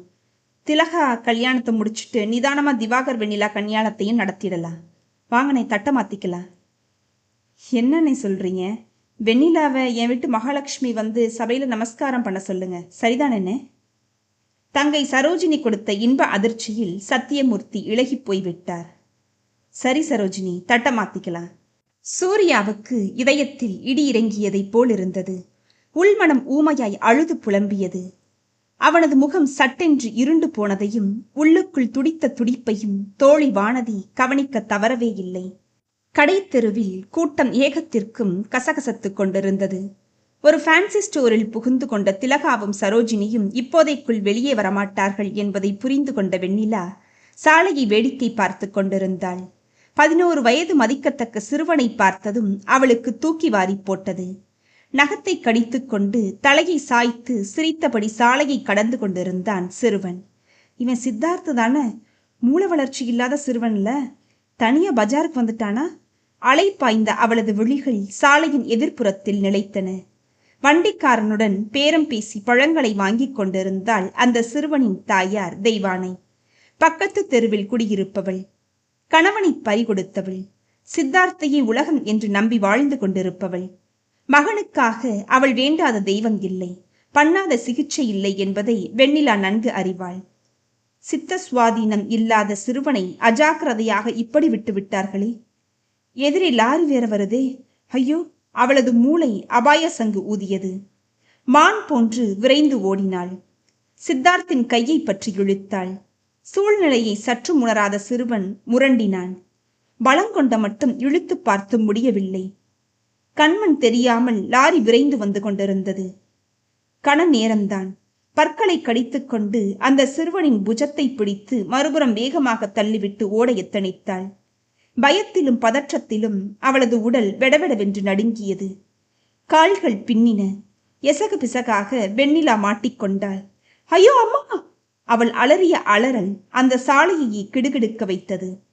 வெண்ணிலாவின் இடது காலில் லாரியின் சக்கரம் ஏறி நசுங்கி விட்டிருந்தது. குபுகுபுவென்று குருதி பெருக்கெடுக்க மயக்கத்தில் மூழ்கினாள் வெண்ணிலா. லாரியை சுற்றி வளைத்து நின்ற கூட்டம் வெண்ணிலாவுக்காக கண்ணீர் வடித்தது. ஏமா, புத்தி இல்லாத பிள்ளைய பத்திரமா பார்த்துக்க வேண்டியதானே? இந்த பிள்ளைய காப்பாத்த போய் மகராசிக்கு இந்த கதி ஏற்பட்டு போச்சே. தெய்வானையை ஒரு சிலர் கடிந்து கொண்டனர். சத்தியமூர்த்தியும் சிவகாமியும் இடிந்து போய் அமர்ந்திருந்தனர். உடம்பிலிருந்து உயிரை உருவி எடுத்து விட்டார் போன்று கண்களில் ஜீவன் வற்றி போய் அமர்ந்திருந்தவரை ஏறிட்டு பார்க்கவே பரிதாபமாக இருந்தது. அப்பா என்றழைத்தபடி மான் போன்று துள்ளி குதித்து ஓடி வருவாளே வெண்ணிலா. அன்னத்தை பழிக்கும் மென்மையான நடை கொண்டவள். அவளது நடையழகை நாளெல்லாம் பார்த்து கொண்டிருக்கலாமே. எத்தனை வாட்டி பிடி உப்பும் மிளகாயின் ஆழாக்கில் போட்டு மகளுக்கு திருஷ்டி சுத்தி இருக்கிறாள் சிவகாமி. யார் கண் பட்டதோ தெரியவில்லையே. வெண்ணிலா இடது காலையே இழந்துட்டாளே. அழுதழுது இருவருக்கும் கண்ணீர் வற்றி போய்விட்டது. கிட்டத்தட்ட 1.5 மாதங்களுக்கு பின் ஆஸ்பத்திரியிலிருந்து டிஸ்சார்ஜ் செய்யப்பட்டாள் வெண்ணிலா. தாங்கு கட்டைகளை ஊன்றிக்கொண்டு அவள் ஒற்றை காலில் நடந்து வரும் காட்சியை காணும் போதெல்லாம் அவர்களுக்கு இதயமே வெடித்து விடுவது போல கனத்து வலித்தது. அன்று சரோஜினி தனது குடும்பத்துடன் புறப்பட்டு வந்திருந்தாள். அண்ணே, உன்கிட்ட ஒரு முக்கியமான விஷயத்தை பேசணுமேனே என்றதும் நிமிர்ந்து பார்த்தார் சத்தியமூர்த்தி. இப்படி நடக்கணும்னு விதி இருந்தா அதை யாரால மாற்ற முடியும்? சரிம்மா, அடுத்த மாசமே கல்யாணத்தை வச்சுக்குவோம். ரணப்பட்டு கிடக்கிற நம்ம மனசுக்கு அப்பதான் ஆறுதல் கிடைக்கும். போய் முகூர்த்தத்துக்கு நாள் குறிச்சிடுவோமா? ஆர்வம் ததும்ப தங்கையை பார்த்தார் சத்தியமூர்த்தி. நாள் குறிச்சிட்டோன்னே. அடுத்த மாசம் 2ஆம் தேதி கல்யாணம். ஆனா திவாகர் உன் பொண்ணு கழுத்துல தாலி கட்ட போறதில்ல. நீயே சொல்லு. திவாகர் ஒரு பெரிய டாக்டர், உன் பொண்ணு வெண்ணிலா ஒரு நொண்டி. காலம் முழுக்க அவளை கட்டிக்கிட்டு அவன் அழ முடியுமா? இது உனக்கே நியாயமாப்படுதானே? கூடத்து தூணோரம் சாய்ந்து தாங்கு கட்டைகளை ஊன்றியபடி நின்றிருந்த வெண்ணிலாவின் நெஞ்சில் நெருப்பை அள்ளி கொட்டியது போன்ற வேதனை ஏற்பட்டது. நிஜம். அதிர்ச்சியில் சத்தியமூர்த்தியும் சிவகாமியும் ஒருவரை ஒருவர் பார்த்து கொண்டனர். தலையில் இடி விழுந்ததைப் போலிருந்தது. உலகமே தட்டாமாலையாக சுழன்றது. வெண்ணிலாவின் மனம் எரிமலையாய் குமுறிக் கொண்டிருந்தது. பொங்கி வந்த அழுகையை சிரமப்பட்டு அடக்கினாள். கீழுதட்டை அழுந்த கடித்து கொண்டாள். அவளையும் மீறி விழிகளிலிருந்து கரகரவென்று கண்ணீர் பெருக்கெடுத்து வழிந்தது. அவமானத்தில் என்சான் உடம்பும் குறுகி சிறுத்து விட்டது போலிருந்தது. உடம்பெல்லாம் தீக்கங்கு பட்டு விட்டார் போன்று திகுதிகுவென்று எரிந்தது. தாங்கு கட்டைகளை டக்டக் என்று ஊன்றிக்கொண்டு கூடத்தில் வலது புறத்திலிருந்து அறைக்குள் புகுந்து கொண்டாள் வெண்ணிலா. சத்தியமூர்த்திக்கு தான் காண்பதெல்லாம் கனவாக இருந்துவிடக் கூடாதா என்று உள்ளூர ஏக்கமாக இருந்தது. திலகாவின் திருமணத்தில் எந்த குறையும் வைக்காமல் வெகு விமரிசையாக நடத்திவிட்டிருந்தார். இப்படி ஒரு சோகம் வருங்கிறது நம்ம தலையெழுத்து. நடந்ததை நினைச்சு கவலைப்பட்டுக்கிட்டு நம்ம கடமையை தவற விடலாமா? இந்தாங்க மாப்பிள்ள பணம். திலகாவோட கல்யாணம் எந்த தடங்களும் இல்லாம குறிச்ச நேரத்துல நடக்கணும். அது ரொம்ப முக்கியமாச்சே. நிலாவை நாங்க பாத்துக்கிறோம். நீங்க கல்யாண வேலைகளை கவனிக்க மாப்பிள்ள. என்று கூறியபடி சிறு மஞ்சள் பையில் பணத்தை வைத்து திவாகரின் கையில் சத்தியமூர்த்தி அன்று திணித்த போது திவாகரின் கையில் அன்பையும் கடமை உணர்ச்சியும் கண்டு வாயடைத்து போய்விட்டான் திவாகர். அந்த நன்றியை நினைத்து பார்க்காமல் சுத்தமாக துணி கொண்டு துடைத்துவிட்ட திணிசில் அம்மா சரோஜியின் அருகே மரம் போல் நின்று கொண்டிருந்தான் திவாகர். என்னண்ணே பேசாம நிக்கிற? வெண்ணிலா மட்டும் நொண்டியாகாம இருந்திருந்தா முடிவு செய்தபடியே இந்த கல்யாணத்தை கண்டிப்பா நடத்தியிருப்பேன். அண்ணன் பொண்ணு நிச்சயம் வேற செஞ்சுட்டோமேன்னு ஒரு நொண்டியை இவன் தலையில கட்டினா என் மகனோட வாழ்க்கையே இருண்டு போயிருமேனே. பிரபல மதி மருத்துவமனையில இவன் வேலைக்கு சேர்ந்தவன் இல்லையா? இவனோட திறமையை பார்த்துட்டு ஓனரோட பொண்ணை இவனுக்கு கட்டி வைக்க தயாராயிட்டாங்க. வழிய வர்ற ஸ்ரீதேவிய வேணாம்னு மறுக்க யாருக்காவது மனசு வருமானே? ஒரே பொண்ணுதானா, நாளைக்கு அந்த மருத்துவமனை இவனுக்கு சொந்தமாயிடும். அவளை கட்டிக்கிட்டா இவனோட வாழ்க்கை ரொம்ப பிரகாசமா இருக்கும். அந்தஸ்தும் கௌரவமும் ஒசந்துடும்ல. வீட்லயே கிளினிக் ஆரம்பிச்சோமே, அதுலயும் நல்ல கூட்டம் வர ஆரம்பிச்சிடுச்சு. கைராசியான டாக்டர்னு நோயாளிகள் தேடி வர தொடங்கிட்டாங்கண்ணே. உன் கைராசியால என் பிள்ளைக்கு அமோகமான வாழ்வு கிடைச்சிருக்கு. நான் எதையும் மறக்க மாட்டேனே. வெண்ணிலாவுக்கு ஏத்த வரனா பார்த்து முடிப்போம், கவலைப்படாதனே. அவளோட நிலைமைக்கு உன்னோட அந்தஸ்துக்கும் தகுதியான வரன் நிச்சயமா அமையுனே. ஆமா மாமா, அப்படி ஒரு வரன் அமைஞ்சா எனக்கு சொல்லி அனுப்புங்க. நகைக்கும் கல்யாண செலவுக்கும் வேண்டிய பணத்தை தந்து உதவுறேன். தரகர்கிட்ட இதை அழுத்தம் திருத்தமா சொல்லிடுங்க. ஒரு ஊனமுற்ற பொண்ணை கட்டிக்கிட்டு காலம் மூச்சிடும் எப்படி வாழ்றதுன்னு யாரும் நினைக்க கூடாது பாருங்க. அதுதான் நகை நட்டு சீர்சனத்தி வரதட்சணை எல்லாம் தாராளமா செய்வோன்னு நம்பிக்கை வந்தா அதுக்கு ஆசைப்பட்டாவது யாராச்சும் அவளை பொண்ணு கேட்டு வருவாங்கல்ல. திவாகர் பேசிய ஒவ்வொரு வார்த்தைகளும் சிவகாமியின் இதயத்தை குத்தி கிழித்து அமிலத்தை வார்த்தன. சத்தியமூர்த்தி நடந்தவற்றையெல்லாம் பரந்தாமனிடம் சொல்லி ஆயாசப்பட்டு கொண்டார். நம்பிக்கை துரோகம் செய்தவர்களை நாக்கை பிடுங்கிக் கொள்வது போல திட்டி தீர்க்காமல், எவ்வளவு பெருந்தன்மையாக குரல் அதிராமல் சாந்தமாக பதில் பேசி அனுப்பிவிட்டார் சத்தியமூர்த்தி. திட்டவில்லை, சபிக்கவில்லை, நியாயம் கேட்டு வாதாடவில்லை.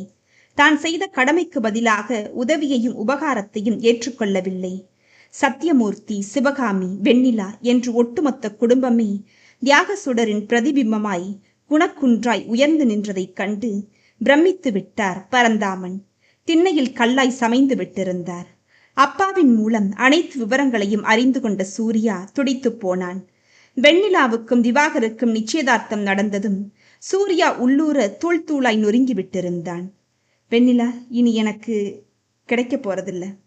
அவ எட்டாத உயரத்துக்கு போயிட்டா. இனி அவ மாற்றானுக்கு மனைவியாக போறவ. அவளை நினைக்கிறது தப்பு என்று மனதிற்கு தடை போட்டும் பிரயோஜனம் இல்லை. தன் மனதில் மொட்டு விட்டு அரும்பிய காதல் இவ்வளவு சீக்கிரத்தில் வாடி கருகிவிடும் என்று அவன் கனவில் கூட கருதியதில்லை. வெண்ணிலா நிச்சயம் தனக்கு கிடைச்சிடுவா என்று குருட்டு நம்பிக்கையில் நாட்களை கடத்தி கொண்டிருந்தவனுக்கு வாழ்க்கையே இருண்டு விட்டதை போன்றிருந்தது. அவளை சந்திக்கும் சந்தர்ப்பங்களை வழிய உருவாக்கி கொண்டிருந்தவன் மனதை கல்லாக்கிக் கொண்டு ஜன்னல் வழியே கூட அவளை தரிசிக்காமல் தவிர்த்து வந்தான். தன் காதலுக்கு சமாதி கட்டிவிட்டோம் என்று அவன் ஓரளவுக்கு தன்னைத்தானே தேற்றிக் கொண்டிருந்த நேரத்தில் வெண்ணிலா விபத்தில் தன் காலை இழந்து விட்டாள் என்று கேள்விப்பட்டதும் அனலிலிட்ட புழுவாய் வேதனையில் துடித்துடித்து விட்டான் சூர்யா. அவனையும் மீறி கண்ணீர் சுரப்பிகள் தங்களது அடக்கத்தை கைவிட்டிருந்தன. தன் வேதனையும் வருத்தமும் முகத்தில் வெளிப்பட்டு விடாமல் இருக்க அவன் பட்ட பாடு இருக்கிறதே அப்பப்பா. வெண்ணிலா, என் ஆசை வெண்ணிலா, உனக்காக இந்த கதி ஏற்படணும்.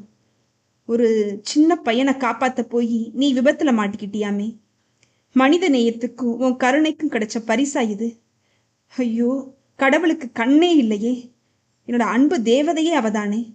மறுநாள் காலையில் வெண்ணிலாவை பார்த்து பேசிவிட வேண்டும் என்று முடிவு செய்து கொண்டு தூங்கினான். ஆனால் காலையில் அவன் எழுந்தபோது மிகப்பெரிய அதிர்ச்சி காத்திருந்தது. அதீத அதிர்ச்சி, நம்பிக்கை துரோகம், இவையெல்லாவற்றையும் விட மகள் வெண்ணிலாவின் எதிர்காலம் இருண்டு கேள்விக்குறியாகி விஸ்வரூபம் எடுத்து நின்றதை சத்தியமூர்த்தியால் ஜீரணித்துக் கொள்ளவே முடியவில்லை. அன்றிரவு வேதனையுடன் தூக்கம் வராமல் புரண்டு புரண்டு படுத்தவர் காலையில் மனைவியின் கையால் ஒரு சொம்பு தண்ணீரை வாங்கி பருகிவிட்டு தடால் என்று சரிந்து விழுந்தவர்தான். மீண்டும் எழுந்து கொள்ளவே இல்லை. கவலையை அவரது உயிரை குடித்து விட்டிருந்தது. சிவகாமியும் வெண்ணிலாவும் கதறிய கதறலை கேட்டு பரந்தாமனும் சூர்யாவும் பதறியடித்து ஓடினார்கள். கல்மனதும் கரையும் வண்ணம் கதறி அழுத வெண்ணிலாவை தேற்றும் வழிவகை தெரியாமல் திகைத்து நின்றான் சூர்யா. ஊருக்கே உபகாரம் செய்த உத்தமர் சத்தியமூர்த்தி. அரவை மில்லின் வாடிக்கையாளர்கள், தெரிந்தவர்கள், பழகியவர்கள், உறவினர்கள் என்று ஏகப்பட்ட கூட்டம் துக்கம் விசாரிக்க வந்து கொண்டே இருந்தது. சரோஜினி குடும்பத்துடன் துக்க வீட்டிற்கு வந்தாலும் மூன்றாம் மனுஷியைப் போல சற்று எட்டவே இருந்து நீலிக்கண்ணீர் வடித்துக் கொண்டிருந்தாள். திவாகருக்கும் வெண்ணிலாவையும் சிவகாமியையும் ஏறிட்டு பார்க்கவே கூசியது போலும். மனசாட்சி ரம்பமாக அறுத்ததால் அவனால் 1 மணி நேரத்திற்கு மேல் அங்கு தாக்கு பிடிக்கவே முடியவில்லை. பரந்தாமனும் சூர்யாவும் அந்த குடும்பத்தை சார்ந்தவர்களைப் போன்று காரியங்களை இழுத்து போட்டுக்கொண்டு செய்த விதம் சரோஜினியை தலைகுனிய வைத்தது. போன் மூலம் தகவல் அறிந்ததும் அலறி அடித்து கொண்டு வந்தார் நண்பர் குணசேகரன். வானதி தோழியை கட்டி அணைத்துக் கொண்டு விம்மினாள். பட்ட காலிலேயே படும், கெட்ட குடியே கெடுன்னு சொல்லுவாங்களே நிலா, அடுக்கடுக்கா உனக்கு மட்டும் எத்தனை இழப்புகள் என்று அவள் கேட்டதும் தேம்பியபடி தோழியின் தோளில் சாய்ந்து கொண்டாள் வெண்ணிலா. பரந்தாமனின் மூலம் விஷயத்தை தெரிந்து கொண்ட குணசேகரன் கொதித்து கொந்தளித்து விட்டார். சி, இப்படியும் பச்சை துரோகம் செய்வாங்களா? சத்தியமூர்த்தி மட்டும் இல்லைன்னா அந்த குடும்பமே நாதியத்து போய் நடுத்தெருவில் நின்று இருக்கும் தெரியுமா? குடும்பத்தை தூணா தாங்கி அந்த திவாகர் பயல டாக்டருக்கு படிக்க வச்சது எல்லாம் சத்தியமூர்த்தி தான். திலகா பொண்ணுக்கு எந்த மாதிரியான தியாகம் செஞ்சு கல்யாணத்தை நடத்தினாருன்னு நமக்கெல்லாம் தெரியும். இதை விடக்கூடாது. இது அநியாயம், அக்கிரமம், நம்பிக்கை துரோகம். வாங்க பரந்தாமன் சார், ஊர்ல 4 பெரிய மனுஷங்களையும் சேர்த்துக்கிட்டு அவங்கள தட்டி கேட்டே ஆகணும். இந்த அக்கிரமத்துக்கு அவங்க பதில் சொல்லிதானே ஆகணும் என்று எழுந்து துண்டை உதறி தோளில் போட்டு கொண்டார் குணசேகரன். திவாகரன் அவன்லாம் படிச்ச மனுஷன்தானா? பச்சோந்தி பையன். எனக்கு ஆரம்பத்துல இருந்தே அந்த ஆளை பிடிக்கவே பிடிக்காது. சரி போனா போகுது, நிலாவை கல்யாணம் பண்ணிக்க போறானேன்னு விட்டுக்கிட்டு இருந்தேன். நானும் இவங்களோட போய் நாக்க பிடுங்குற மாதிரி 4 வார்த்தை கேட்டுட்டு வர்றேன். அப்பதான் என் மனசு ஆறும். விழிகளில் அனல் தெறிக்க பேசிய வானதி முந்தானையை விரித்து இடுப்பில் சொருகிக் கொண்டு கிளம்பி விட்டாள். வேணா வேணா, யாரும் நியாயம் கேட்க போக வேணாம். நீங்க எல்லாரும் பேச போனா அவங்க தரப்பு நியாயத்தை எடுத்து சொல்றதா நினைச்சுக்கிட்டு மறுபடியும் அவங்க என்னைய பத்தி தான் பேசுவாங்க. ஊனோ நொண்டி மொடம்னு ஏசுவாங்க. அவங்க சொல்றதுல எந்த தப்பும் இல்லைன்னு எனக்கு படுது. விபத்துல காலை இழந்து நொண்டியாய் கிடக்கிறவளை வேற எப்படி பேசுவாங்க? ஒரு நொண்டிய கல்யாணம் செஞ்சுக்கிட்டு காலம் முழுசா அவஸ்தைப்பட அவங்க விரும்பல. அவங்க மட்டும் இல்ல, யாருமே விரும்ப மாட்டாங்க. விட்டுருங்க. நீங்க போய் பேசினா வார்த்தைகள் தடிக்கும். என் மனசு ஏற்கனவே ரணப்பட்டு போய் கிடக்கு. உங்களால முடியாதது எதுவுமே இல்லை மிஸ் வெண்ணிலா. உங்களை உதாசீனப்படுத்தினவங்க முன்னாடி நீங்க ஜெயிச்சு ஒசந்து நின்று காட்டுவீங்க. உங்களுக்கு நேர்ந்து இழப்பை விட நீங்க உதாசீனப்பட்டு விட்டீங்க அப்படிங்கிற வேதனை தான் சத்தியமூர்த்தி சாரை ரொம்பவே தாக்கியிருக்கு. மற்றவங்க உங்களை முடம்னு சொல்லிட்டாங்க.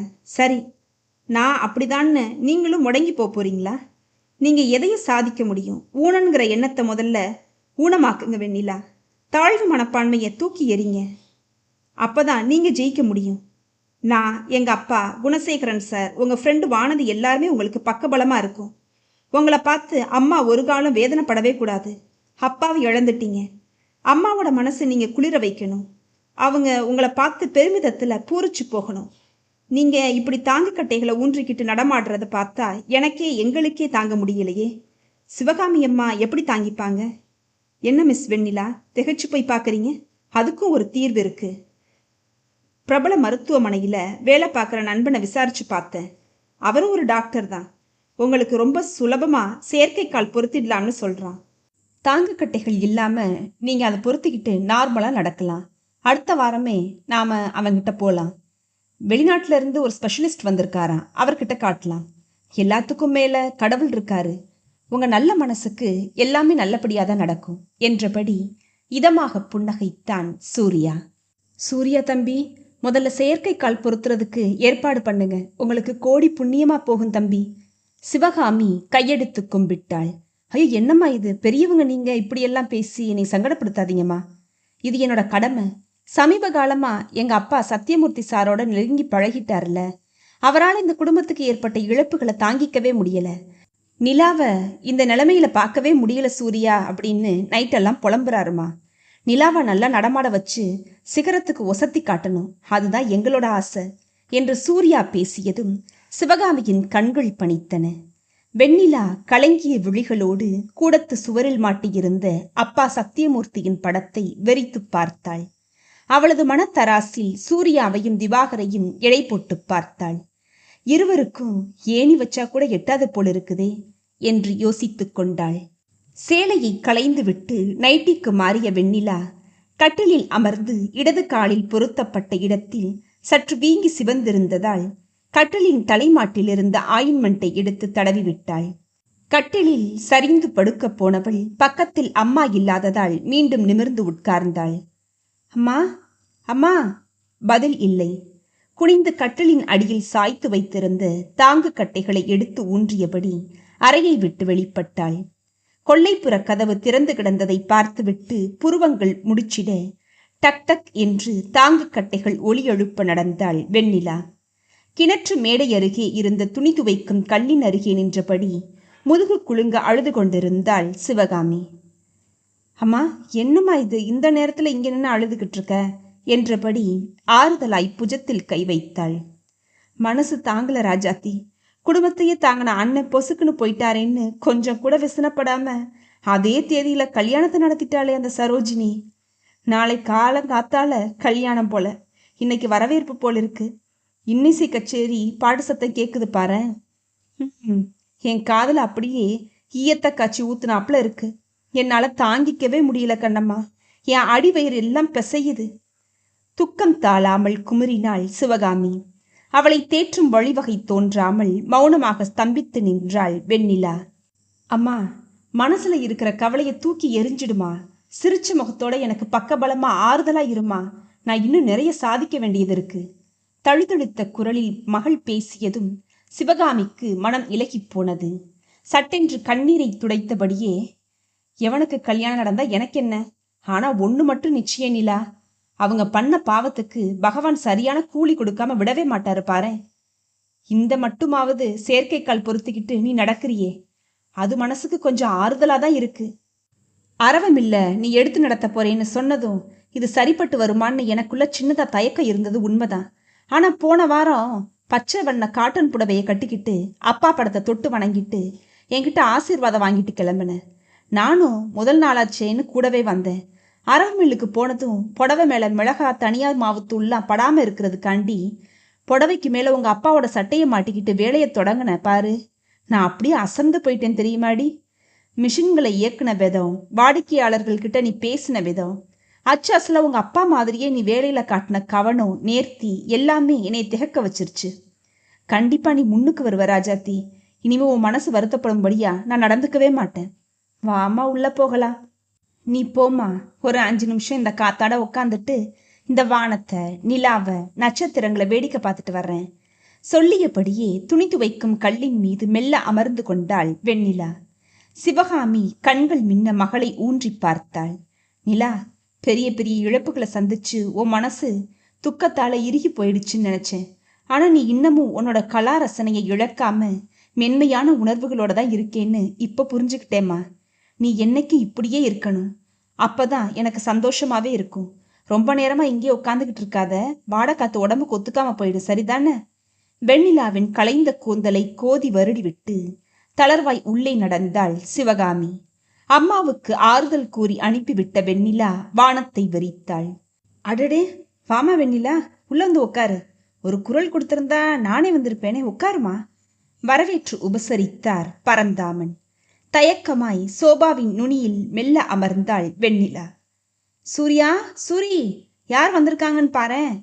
அப்பா பரந்தாமன் உற்சாகமாய் குரல் கொடுத்ததும் பாத்ரூமில் குளித்துவிட்டு தலையை துவட்டி கொண்டே ஹாலுக்கு வந்தான் சூர்யா. வெண்ணிலா வந்து அமர்ந்திருப்பதை பார்த்ததும் அவனது முகத்தில் ஆச்சரிய கீற்று. குமிழ் சிரிப்புடன், வாங்க மிஸ் வெண்ணிலா, குட் மார்னிங் என்றவனுக்கு தான் வெற்று மார்புடன் நின்று கொண்டிருக்கிறோம் என்று நினைப்பு வந்ததும் சங்கோஜத்துடன் சட்டென்று தனது அறைக்குள் புகுந்து கொண்டான். சூர்யாவுக்காகவே பிறந்து வளர்ந்தவள் போன்று வெண்ணிலா பொருத்தமாக பாந்தமாக இருந்தாள். சமீப காலமாக மகன் சூர்யாவின் உள்ள கிடங்கை அவர் நன்கு அறிந்து கொண்டுதான் இருந்தார். வெண்ணிலா விபத்தில் சிக்கி காலை இழந்த செய்தி கேட்டதும் சூர்யா துடித்த துடிப்பையும் தவித்த தவிப்பையும் நேரில் பார்த்து உண்மையை விளங்கிக் கொண்டார் பரந்தாமன். சொல்லுங்க மிஸ் வெண்ணிலா, நான் என்ன செய்யணும் என்று சூர்யா பளிச்சென்று கேட்டதும் வெண்ணிலாவின் தயக்கம் சட்டென்று காணாமல் போனது. தன் பெயர் அவனுடைய உச்சரிப்பில் வீணை தந்தங்களின் இனிய நாதமாய் ஒலிப்பதை உணர்ந்து திகைத்த வெண்ணிலா சகஜமாய் பேசத் தொடங்கினாள். கடந்த 3 மாசத்துல சத்யா அரவை மில்லுக்கு நிறைய கஸ்டமர்ஸ் வர ஆரம்பிச்சிட்டாங்க. நல்ல லாபமும் வந்துட்டு இருக்கு. அதுக்கு நீங்க கொடுத்த ஐடியாஸ் தான் காரணம் சூர்யா சார். சத்யா அரவை மில்ல இன்னும் நல்ல விஸ்தரிப்பு செய்து பெரிய லெவலுக்கு கொண்டு வரணும்னு ஆசைப்படுறேன். இது விஷயமா உங்க யோசனையை கேட்கலான்னு தான் வந்தேன். ஐடியா கொடுத்தது என்னமோ நானா இருக்கலாம். ஆனா இந்த அளவுக்கு உத்வேகமா அசுரத்தனமா உழைச்சு நீங்க செயல்படுவீங்கன்னு நான் சத்தியமா எதிர்பார்க்கல. ஏன்னா ஆரம்பத்துல அந்த அளவுக்கு நீங்க வெக்ஸாகி இருந்தீங்க. உங்க உழைப்பும் வேகமும் தான் உங்களுக்கு வெற்றியை தேடி தந்திருக்கு. உங்க திறமைக்கு கிடைச்ச அங்கீகாரம் தான் இது. ஸ்கூட்டர் ஓட்ட கத்துக்கோங்கன்னு பிசினஸ்ல முன்னேறணும்னா 4 இடத்துக்கு போய் அறிமுகப்படுத்திக்கிட்டு ஆர்டர்ஸ் பிடிக்க வசதியா இருக்குன்னு தான் சொன்னேன். உங்களுக்கு ஏற்கனவே சைக்கிளிங் தெரிஞ்சதுனால ஒரே வாரத்துல சிரத்தையா ஓட்ட கத்துக்கிட்டீங்க. பெரிய பெரிய ஹோட்டல் உரிமையாளர்களை நேரில் போய் சந்திச்சிங்க. ஹோட்டல்ஸ்ல மூட்டை கணக்கா மிளகாய்த்தூள், தனியாத்தூள், கோதுமை மாவு, மஞ்சள் தூள், கரம் மசாலா தூள்னு எல்லாத்தையும் அரைச்சு வச்சிருப்பாங்க. அதற்குரிய ஆர்டர்ஸ் எல்லாம் சத்யா அரவை மில்லுக்கு நீங்க கேட்டு வாங்கினீங்க பாருங்க. அரவை மில்ல இடைவிடாத வேலை. 3-4 பெண்களுக்கு, அதுவும் கணவரால கைவிடப்பட்டவங்களுக்கு இப்படி கவனமா பார்த்து பார்த்து தேர்ந்தெடுத்து வேலைக்கு வச்சிருக்கிறீங்க. நான் சின்னதா ஒரு கோடு தான் போட்டேன். நீங்க பெரிய ரோடே போட்டு அசத்திட்டீங்க வெண்ணிலா. சொல்லுங்க, எனி ஹெல்ப்? நீங்க பெரிய கம்ப்யூட்டர் இன்ஜினியர் மட்டும் இல்ல, பெரிய ஜீனியஸ். உங்க ப்ராஜெக்டுக்கு வெளிநாடுகள்ல அமோகமா வரவேற்பு இருக்கே. 3 மாசத்துக்கு ஒரு வாட்டி ஃபாரினுக்கு பறந்துட்டு இருக்கீங்க. என்ன போய் இப்படி புகழ்றீங்க? நான் ரொம்ப சின்ன மனுஷி சார். ஒரு திட்டம் வச்சிருக்கேன். அது சரியா வருமான்னு நீங்க சொல்லணும். உங்க கணிப்பு எப்பவுமே ரொம்ப கரெக்டா இருக்கும். அதுதான் சரி. உங்க பிளான் என்னன்னு சொல்லுங்க வெண்ணிலா. அரவை மில்ல இன்னும் நிறைய மிஷின்களை போடலான்னு வீட்டு பத்திரத்தையும் எடுத்துட்டு போயிருந்தேன். டாக்குமெண்ட்ஸ் எல்லாத்தையும் அவர் பார்த்தாரு. அவருக்கு திருப்தி தான். லோன் சாங்ஷன் பண்றேன்னு சொல்லிட்டாரு. பணம் வந்ததும் தரமான மிஷின்களை போய் வாங்கிடலான்னு நினைக்கிறேன். நம்ம அரவை மில்ல நிறைய இடம் இருக்கே. நேற்றுக்கு 7-8 டிபார்ட்மெண்டல் ஸ்டோர்ஸ் ஓனர்ஸ் கிட்ட நேரில் போய் பார்த்தேன். அவங்களும் ஹோல்சேல்ல மிளகாய், தனியா, மஞ்சத்தூள், கோதுமை மாவு, அரிசி மாவு வகையறாக்களை அரைக்கிறதுக்குரிய ஆர்டர்ஸை நமக்கே தரேன்னு சொல்லிட்டாங்க. அந்த ஆர்டர்ஸையும் எடுத்துட்டோம்னா இன்னும் நிறைய பேருக்கு வேலை வாய்ப்பு தரலாம். நம்ம மில்லில் பெண்களுக்கு மட்டும்தான் வேலை. அது கூட என்ன மாதிரியான பெண்களுக்கு, ஐ மீன் என்னை மாதிரி மாற்றுத்திறனாளி பெண்களுக்கு இந்த மாதிரியான வேலைகளை கொடுக்கலான்னு யோசிச்சிருக்கேன் சார். அதுதான் உங்கள்கிட்ட ஒரு முடிவு கேட்டுட்டு போகலாமேன்னு வந்தேன். இது ஒரு நல்ல ஐடியா வெண்ணிலா. இதே உத்வேகத்தோட ஆர்வம் குறையாம செயல்பட்டா கூடிய விரைவிலேயே பெரிய பிசினஸ் மேக்னெட் ஆயிடுவீங்க வெண்ணிலா. வெல்டன் வெண்ணிலா. கட்டை விரலை தூக்கி காண்பித்தான் சூர்யா. ஆனந்த மிகுதியில் வெண்ணிலாவின் விழிகள் நீரில் பளபளத்தன. அவன் வாக்கு பழிக்க போகுதுமா, நீ அமோகமா வருவமா என்று பரந்தாமன் கூறியதும் சட்டென்று அவரது கால்களில் பணிந்தாள் வெண்ணிலா. விரைவில் திவாகர் மூளைச்சலவை செய்து அவளை திசை திருப்புவான் என்று சூர்யா சற்றும் எதிர்பார்க்கவில்லை. 3 வருடங்கள் உருண்டோடின.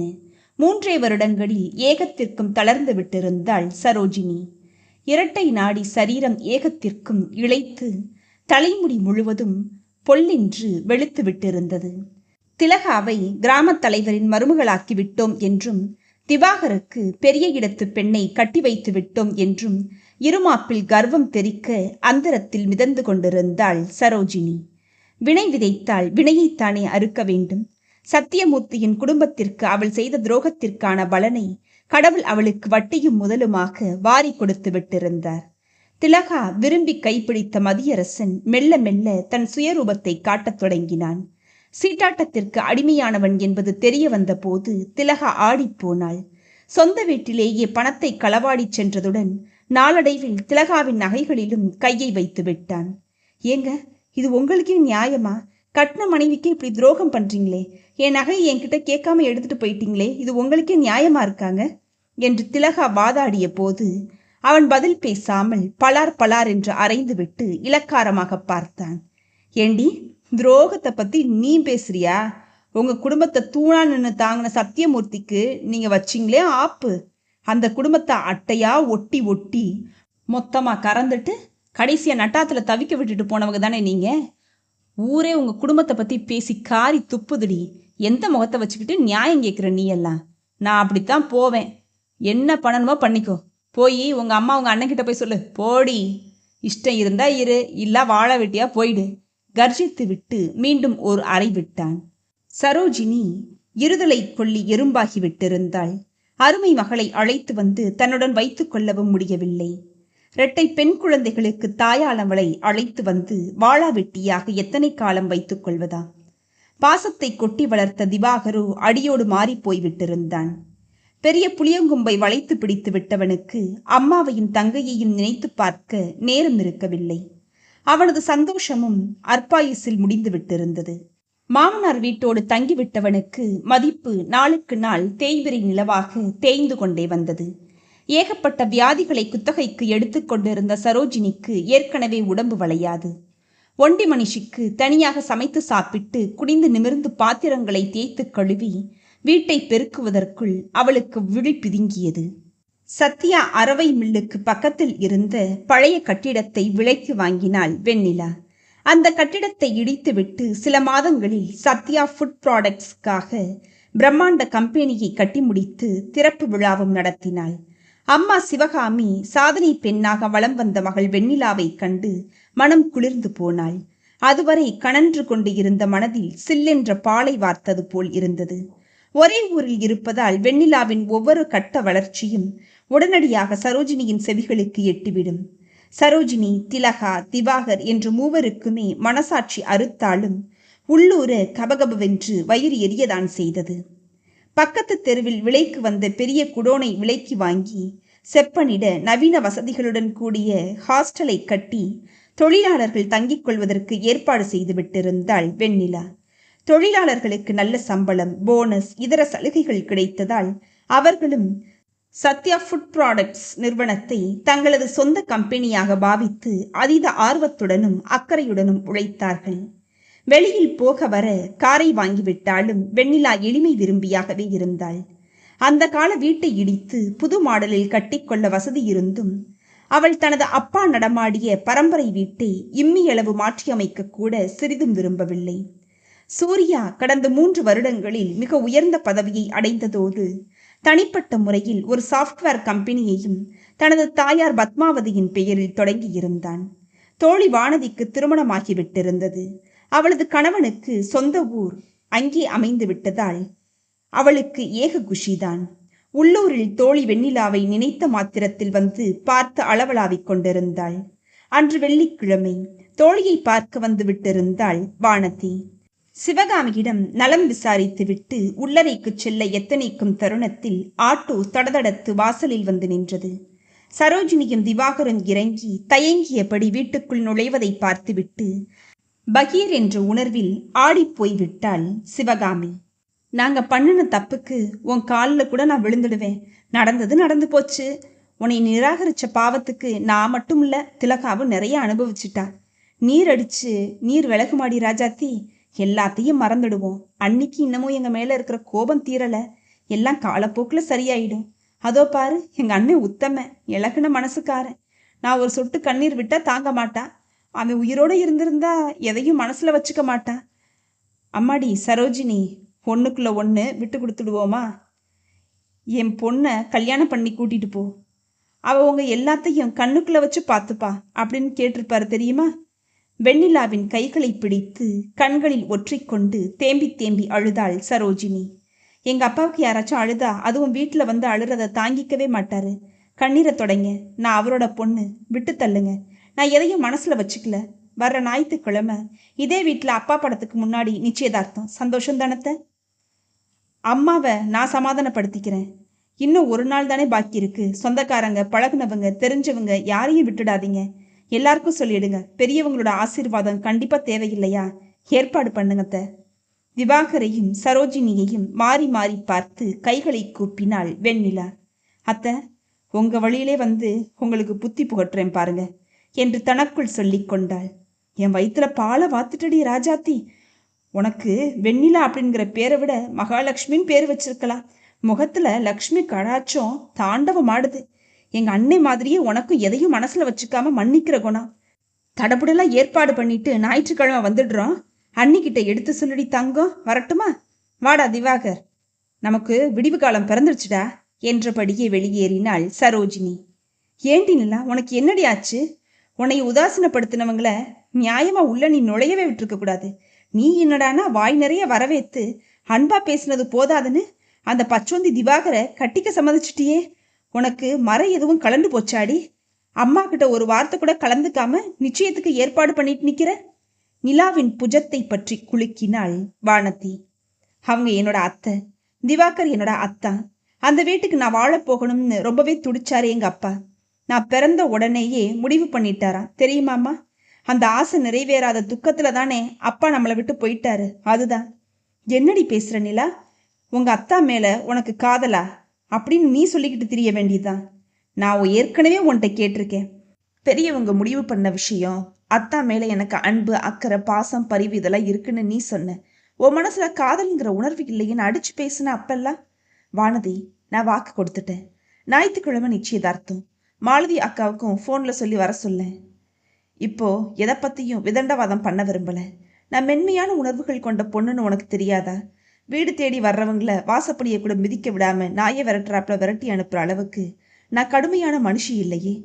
பேசியபடி தோட்டத்தை நோக்கி நடந்த வெண்ணிலாவை முகத்தில் கேள்விக்குறியுடன் பின்தொடர்ந்தாள் வானதி. வெண்ணிலாவின் அக்கறையான பராமரிப்பில் தோட்டத்து ரோஜா செடிகள் செழுமையுடன் வளர்ந்து கண்களை நிறைத்தன. பூத்து மலர்ந்திருந்த வெள்ளை ரோஜாவை இலையுடன் சேர்த்து பறித்தாள் வெண்ணிலா. அப்பா படத்துக்கு தினமும் ஒரு ரோஸை பறிச்சு வச்சிடுவேன். பூவுடன் நகரப் போனவளின் கையை பிடித்து நிறுத்தினாள் வானதி. நிலா, உனக்கு ஞாபகம் இருக்கா? கல்யாண மண்டபத்துல தாம்பாளத்துல இருக்கிற உதிரி பூக்களை எல்லாம் தடுக்கி விழ பார்த்து சூர்யா தலைமையில கொட்டினிய அன்னைக்கே உனக்கான ஜோடி சொன்னு மனசுல பட்டுடுச்சு. மாந்தோப்புல அடுத்த முறை அவர் சந்திச்சப்போ காரணமே இல்லாம எரிஞ்சு விழுந்த உன் மனசுல சூர்யா வந்துட்டாரு. ஆனா உனக்கு நீயே ஒரு வட்டம் போட்டுக்கிட்டு வெளியே வர மறுக்கிறியோன்னு என் மனசுக்கு பட்டுச்சு. ஆனா ஒண்ணு மட்டும் நிச்சயம் நிலா, அவர் உன்னைய மனப்பூர்வமா நேசிக்கிறாரு. உனக்கு கஷ்டம்னு வந்தா துடிதுடிச்சு போயிடுறாரு. அதை நான் கண்கூட நல்லா கவனிச்சுக்கிட்டு தான் சொல்றேன். உன்னோட லைஃப் மேட்டர் இது. எடுத்தேன் கவிழ்த்தேன்னு முடிவெடுக்காம நிதானமா யோசி. அம்மா கிட்ட நல்லது கெட்டதை கலந்து ஆலோசிக்க முடிவு பண்ணு. நான் கிளம்புறேன். அவளது தாடையை தொட்டு தடவி விட்டு விருட்டென்று அங்கிருந்து அகன்றாள் வானதி. வெள்ளை ரோஜாவை அப்பாவின் புகைப்படத்தில் செருகிவிட்டு நேராக பரந்தாமனின் வீட்டிற்கு சென்றாள் வெண்ணிலா. வணக்கம், உங்ககிட்ட முக்கியமான உதவி நாடி வந்திருக்கிறேன்ப்பா. சூர்யா சார் இருக்காரா? முதல்ல உட்காருமா. சூர்யா கம்ப்யூட்டர்ல ஏதோ ஒர்க் பண்ணிக்கிட்டு இருக்கான், கூப்பிடுறேன். சாத்தி இருந்த அரைக்கதவை திறந்து கொண்டு உள்ளே புகுந்தார் பரந்தாமன். மறுகணமே வெளிப்பட்டான் சூர்யா. வாங்க மிஸ் வெண்ணிலா, பெரிய பிசினஸ் மேக்னெட், வீடு தேடி வந்திருக்கீங்களே, என்ன விஷயம்? கேலியாக பேசியபடி அமர்ந்தான். இருவரையும் தயக்கமாக பார்த்துவிட்டு சரோஜினியும் திவாகரும் வந்து பேசிவிட்டு போன விவரத்தை ஒன்று விடாமல் தெரிவித்தாள். வர்ற ஞாயிற்றுக்கிழமை நிச்சயதார்த்தம். அப்பாவோட ஸ்தானத்துல இருந்து நீங்க தான் எல்லா ஏற்பாட்டையும் கவனிச்சுக்கணும். குணசேகரன் அங்கிளுக்கும் ஃபோன் பண்ண போறேன். சந்துரு தம்பிக்கிட்ட சொல்லிடுங்கப்பா. சூர்யா சார், நீங்க என்னோட வெல் விஷர். நிச்சயதார்த்தத்தை நல்லபடியா நடத்தி கொடுத்து உதவணும். எங்களுக்கு உங்களை விட்டா வேறு யாரு இருக்காங்க?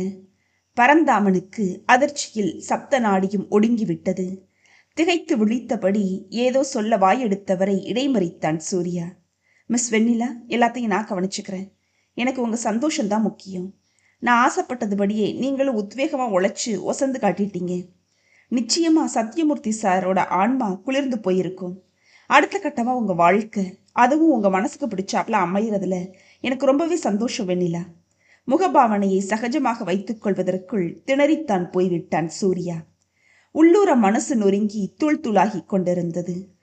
அவள் வெளியேறியதும் கட்டிலில் வந்து தொப்பென்று குப்புற விழுந்து தலையணியில் முகம் புதைத்துக் கொண்டான் சூர்யா.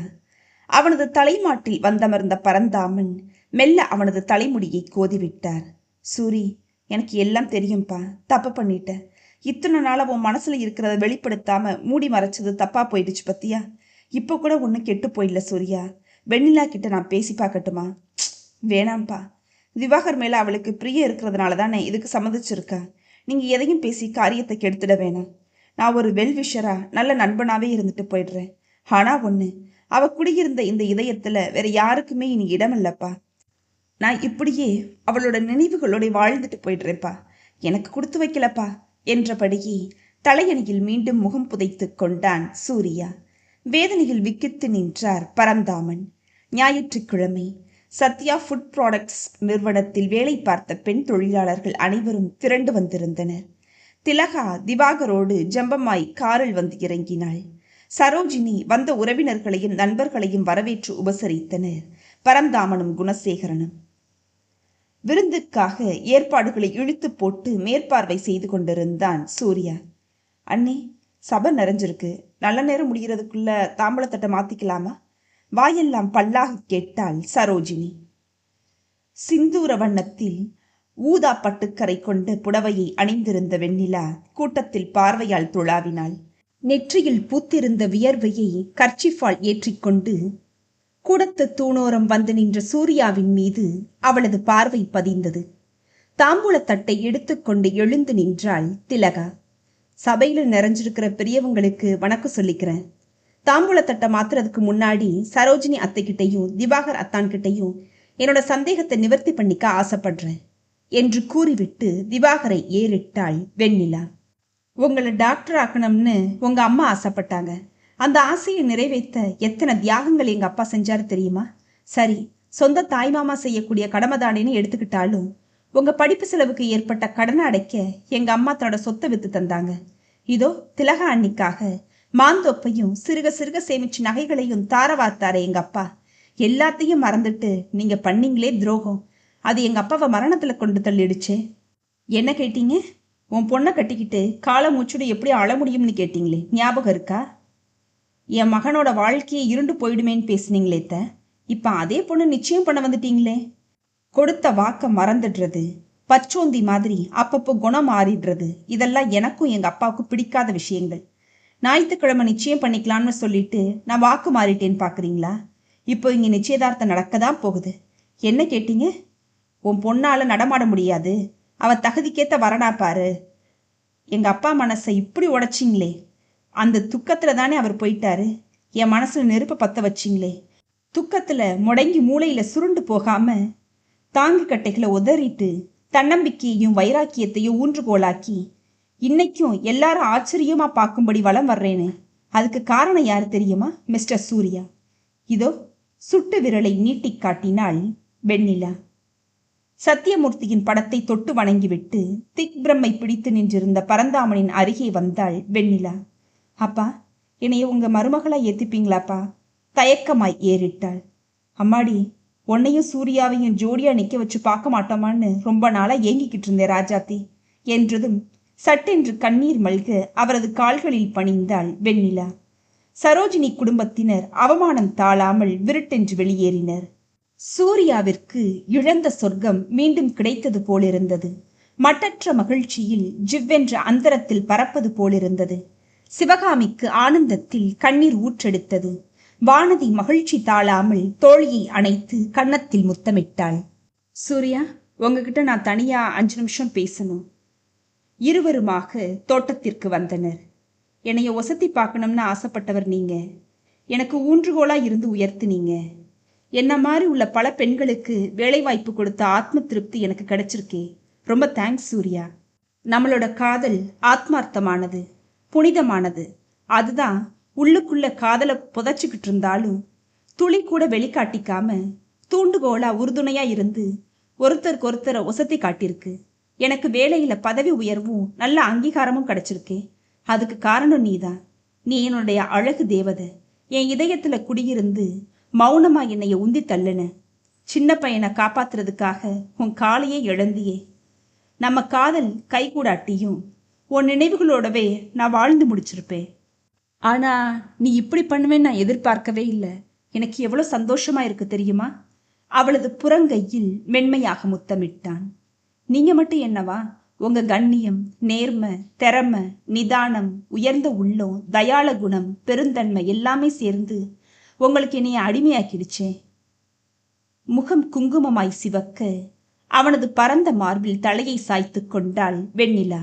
சந்தோஷமாய் கிளைகளை அசைத்து மகிழும் பூக்களை அட்சதையாய் தூவி வாழ்த்தியது அந்த தோட்டத்து மகிழ மரம். கைஸ், இந்த கதை உங்களுக்கு பிடிச்சிருக்குன்னு நம்புகிறேன். இது மாதிரியான கதைகள் கேட்கணும்னா ப்ளீஸ் சப்ஸ்கிரைப். அது போக லைக், ஷேர் அண்ட் கமெண்ட். அப்போதான் நான் அடுத்தடுத்து போடுற கதைகளுக்கான நோட்டிஃபிகேஷன் உங்களை வந்து சேரும். நன்றி.